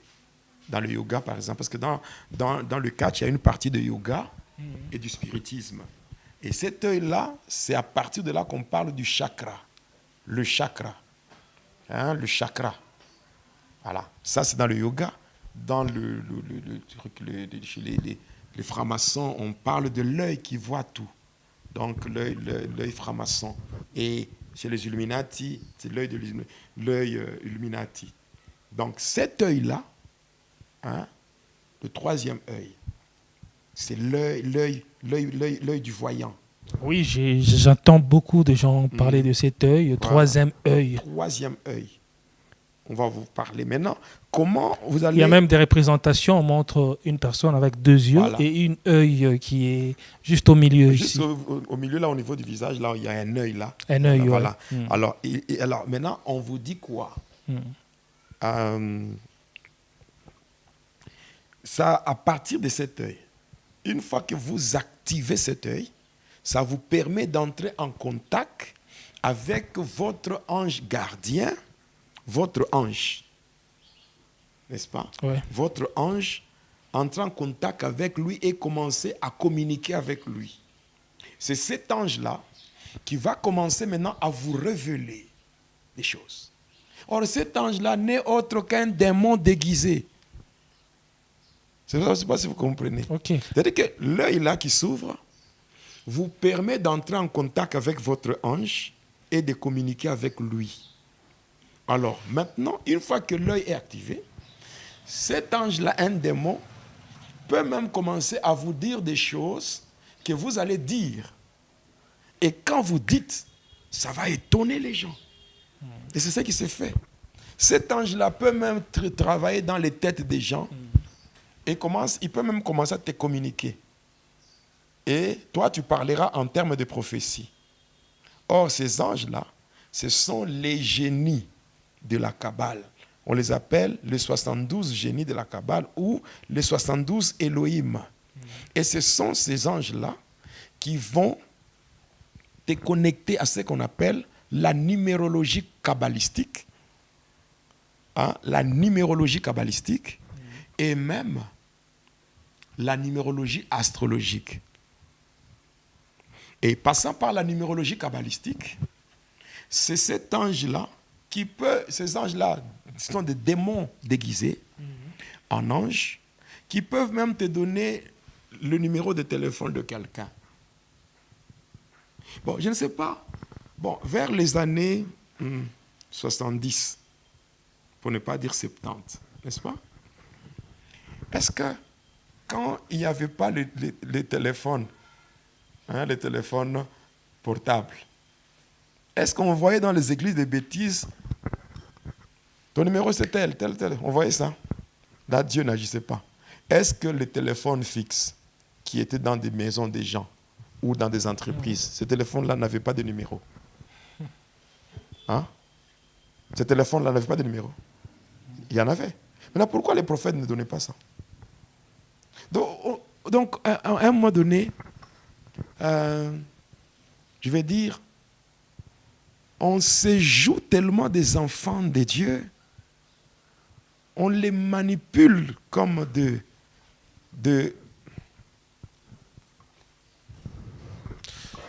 Voilà, nous poursuivons, aimables internautes, aimables téléspectateurs, ces numéros de l'émission Va et Dealer avec des révélations. Et vous êtes tellement nombreux, vous qui nous suivez de partout. Il nous reste peu de minutes pour aujourd'hui, mais nous poursuivons quand même. D'accord. Voilà. Donc, je disais ça. Alors, il y a déjà, j'ai parlé de numéros. Il y a des numéros. 7 anges, ce sont des anges qui donnent...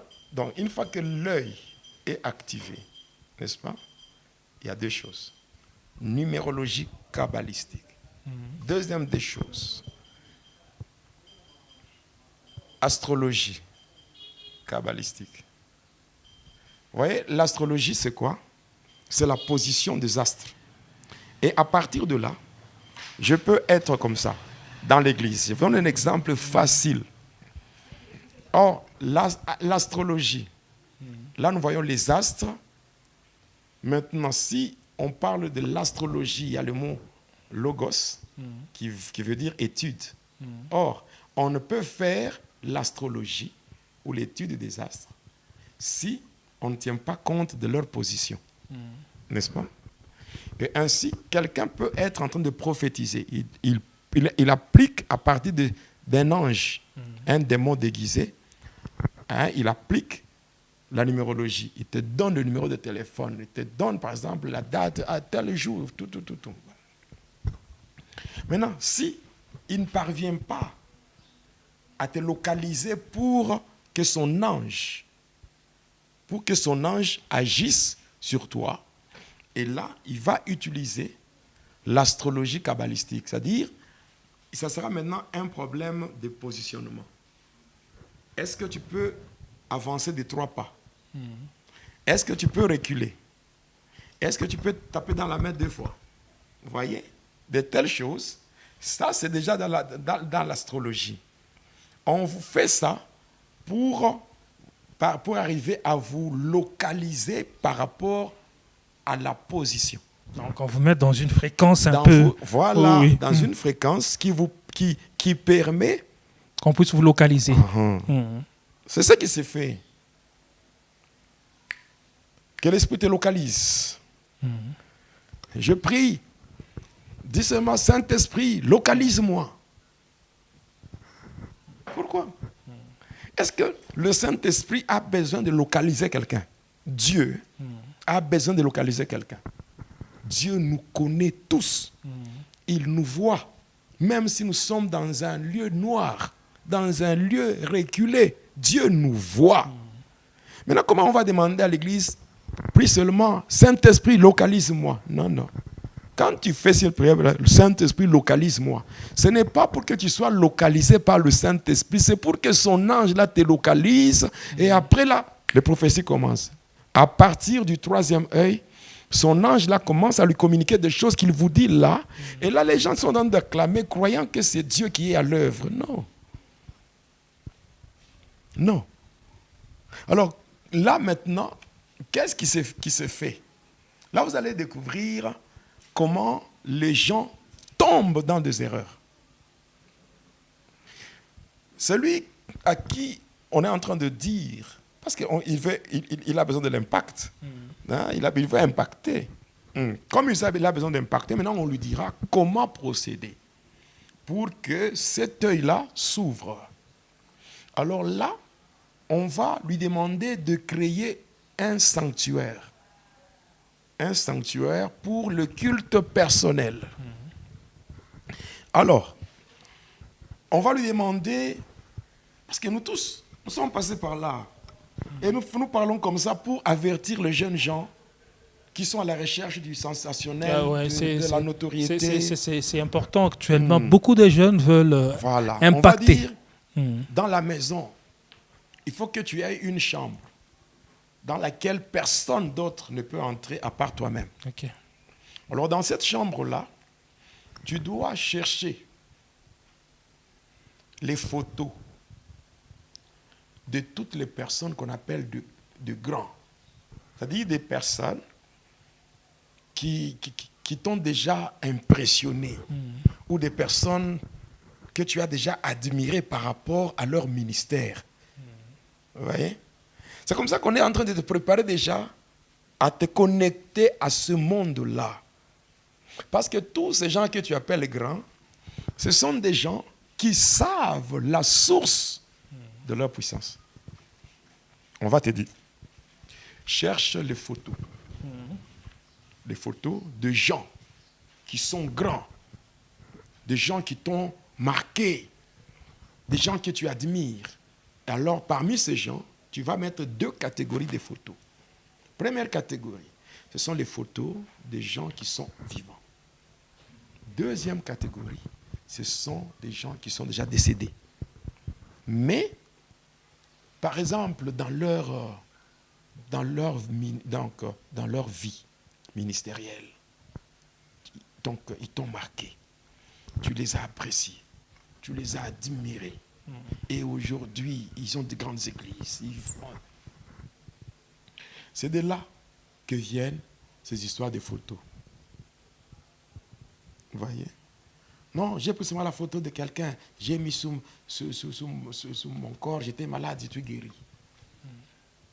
Il y a des choses qu'il faut éviter. Si vous prenez la photo du pasteur Jonas, vous mettez sur votre épaule, que vous êtes guéri. Qui est glorifié? Dieu. C'est le pasteur Jonas. Et déjà, vous tombez dans ce qu'on appelle l'idolâtrie du temps moderne. C'est comme ça. Et déjà, là, vous mettez des photos. Après les photos, vous allez mettre des bougies. Des bougies de différentes couleurs. Alors, vous n'allez pas faire des prières pour dire « Seigneur Jésus, j'ai besoin... » Non, non. Là, faites la méditation. Faites la méditation. Et en faisant la méditation, vous aurez la capacité de sortir de votre corps. Vous sortez et vous allez rencontrer tous ces gens que vous voyez sur les photos. Oui.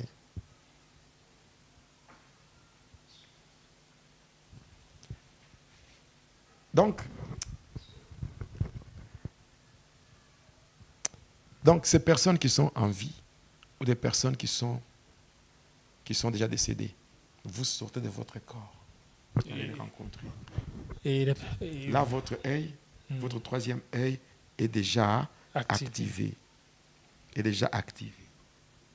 Et en d'autres termes, maintenant, quand on active le troisième œil, c'est-à-dire l'activation du troisième œil permet à ce que votre esprit soit inondé de la conscience luciférienne. C'est-à-dire, on te connecte au monde à Satan, c'est-à-dire quoi? Voilà. Vous commencez à voir le monde, les humains, de la même manière que Satan les voit. Et vous allez commencer à faire des choses. Votre vision du monde change. Hein? Non, vous voyez les choses comme Satan. Okay. Bon, Satan, s'il veut tuer, est-ce qu'il hésite? Non. Il y a des gens qui tuent même les membres de leur propre église. Des pasteurs qui font des sacrifices dans leurs églises, qui tuent. Il y a des pasteurs qui sont des pédophiles. On vous dit tel ange, n'est-ce pas? Tel ange. Ce sont des choses qui sont dictées. Il y a des choses que j'appelle des atrocités. Oui. Un ange qui vous dicte pour atteindre tel niveau. Vous devez coucher avec un enfant de 6 ans. C'est un ange qui vous donne des instructions pareilles. On vous dit que non, ici, on ne donne rien pour rien. Il n'y a rien que vous aurez pour rien. Alors là, vous devez coucher avec une fille de 6 ans. D'abord, une fille de 6 ans qui garde encore sa virginité. Hein. Donc, vous devez commettre ce qu'on appelle la pédophilie, n'est-ce pas? Et de deux, vous devez violer la fille. Vous n'avez jamais appris qu'on a attrapé tel pasteur avec une fille. Voilà. On va vous dire, pour atteindre tel niveau, il faut coucher avec les jeunes garçons. Il y a des pasteurs.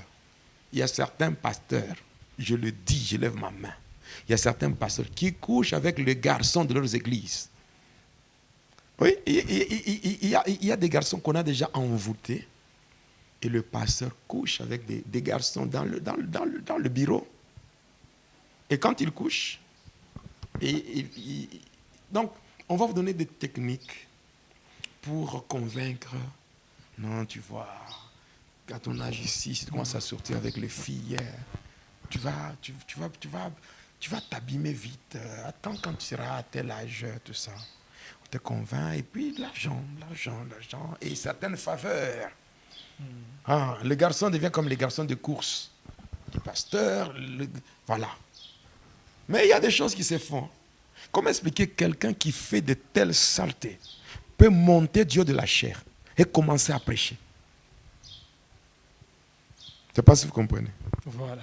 Et la plupart de ces gens-là qui ont le troisième œil activé, parce que ici, il faut des faux prophètes, des devins qui sont là pour détruire la destinée de plusieurs personnes. Ici, pasteur, on doit signifier, est-ce que réellement Dieu a créé un être humain avec un troisième œil, ou c'est vraiment plus c'est faux, ou c'est satanique? C'est satanique. D'ailleurs, le troisième œil n'existe pas. Ça n'existe pas. Mais selon le diable, il fait ça pour connecter les gens dans son monde. Quand le diable active, quand on active le troisième œil, c'est pour que l'esprit de la personne soit inondé de la conscience luciférienne. Que la personne soit en mesure de voir le monde, de voir l'humanité comme le diable voit ça. Donc s'il faut détruire, on détruit. Par exemple, c'est de là que vient même le principe des Illuminati comme un appât. On vous présente l'argent, la gloire, le succès, le matériel, les choses du monde.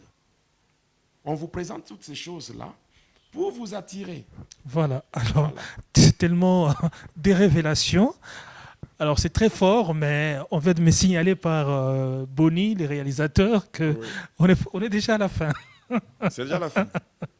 C'est déjà la fin. Tellement que les minutes... Je n'ai même pas encore donné un quart de ce que j'ai dit. Oui, vous aviez beaucoup de choses à dire aujourd'hui. Ouais. Là, je le sais, mais... Bon, permettez-moi quand même de saluer quelques personnes. Hein. Je salue Papa Eli Mwinda à Kinshasa. Je salue ma sœur Élise qui est à Martinique. mon fils bien-aimé Pierre, qui est en France, ma fille Maureen, il habite en France, mais elle est maintenant au Canada. Ah, la sœur Elle est au Maureen. Canada, Oh. elle rentre dans pas longtemps. Il y a aussi papa Julien en France, maman Gégé, maman Marie aux États-Unis, maman Gisèle, il y a maman Marie Biban en France, donc je salue aussi maman Danielle. Hier, elle m'a appelé, on a longuement parlé avec elle pour la gloire du Seigneur. Donc, je salue vraiment tous les ouvriers de Prions pour le monde, tous ceux-là qui sont dans l'académie du sacerdoce de Prions pour le monde, tous ceux-là qui sont dans Sauver pour servir. Alors, je salue vraiment beaucoup, je salue vraiment tous ceux-là qui me connaissent et je continue encore à leur souhaiter mes vœux le meilleur pour l'année 2025. Et surtout, nous disons aux jeunes gens qui sont à la recherche du sensationnel, la notoriété et tout. Il y a des gens qui s'enferment dans des chambres avec des bougies, des photos, des gourous qui ont déjà abandonné Jésus il y a longtemps. J'ai besoin de la précision, que je voie, que je prophétise avec précision, que je voie. Et en fait, on est à la fin. J'allais aussi poser une autre question, mais on est déjà à la fin. On va poursuivre. Donc, je demande vraiment à ceux-là qui veulent donner leur vie au Seigneur Jésus de bien vouloir le faire. Il a dit dans Apocalypse 3:20, voici, je me tiens à la porte et je frappe. Et je frappe. Si quelqu'un entend ma voix et qu'il ouvre la porte, j'entrerai. De la même manière, j'ai ouvert la porte de mon cœur, il est entré, il a fait de moi ce que je suis aujourd'hui. Il peut le faire aussi pour quiconque croit. Et pour tout celui-là qui décide de laisser la porte ouverte, le Seigneur fera l'entrée et il changera la vie de la personne. Donc, ne cherchez pas la notoriété ou le sensationnel chez le diable. Vous risquez de vendre votre âme. Parce que une fois que le troisième œil est activé, c'est que votre âme est vendue. Vous avez vendu votre âme à Satan. Et ce n'est pas facile, à part la grâce de Dieu. Donc, vraiment, nous disons qu'il est 2025, et je crois, on va voir la disponibilité de frère Teddy par rapport au travail, la disponibilité de frère Teddy. Et on va programmer, et frère Bonny, bien sûr. On va programmer un prochain numéro. Tout dépendra de la disponibilité, parce que moi, je suis... Parce qu'il faut dire que Vaïdileur est de retour. Vaïdileur est de retour. Vous voyez déjà qu'il y a la matière. Je vous avais promis qu'on allait parler sur le talit. On n'a même pas touché. Je me suis dit que là, si on continue, on peut faire même 5 heures du temps ici. Donc je vous ai dit avant même l'émission, je vous ai dit qu'on allait parler sur le talit. Donc vous expliquez déjà que si quelqu'un porte le talit, c'est qu'il a renoncé à Jésus. Voilà. Alors, je pense qu'on va poursuivre. Oui, on va poursuivre prochainement. Prochainement. Et merci à vous, aimables téléspectateurs, aimables internautes. Vous qui venez de nous suivre pour la toute première fois, n'oubliez pas ou n'hésitez pas de vous abonner sur la chaîne YouTube Jonas Lukutupala, chaîne officielle. En tout cas, ça ne sera pas pour longtemps. On va vous retrouver dans le numéro 62 de Va et Dealer. En tout cas, mes voeux le meilleur à vous tous. De partout où vous nous avez suivis, nous vous disons que nous vous aimons de l'amour du Seigneur. Et nous disons merci à Boni Verdict Béa. Nous disons merci au pasteur Jonas. Merci à vous. Que l'Éternel Dieu vous bénisse. Au revoir.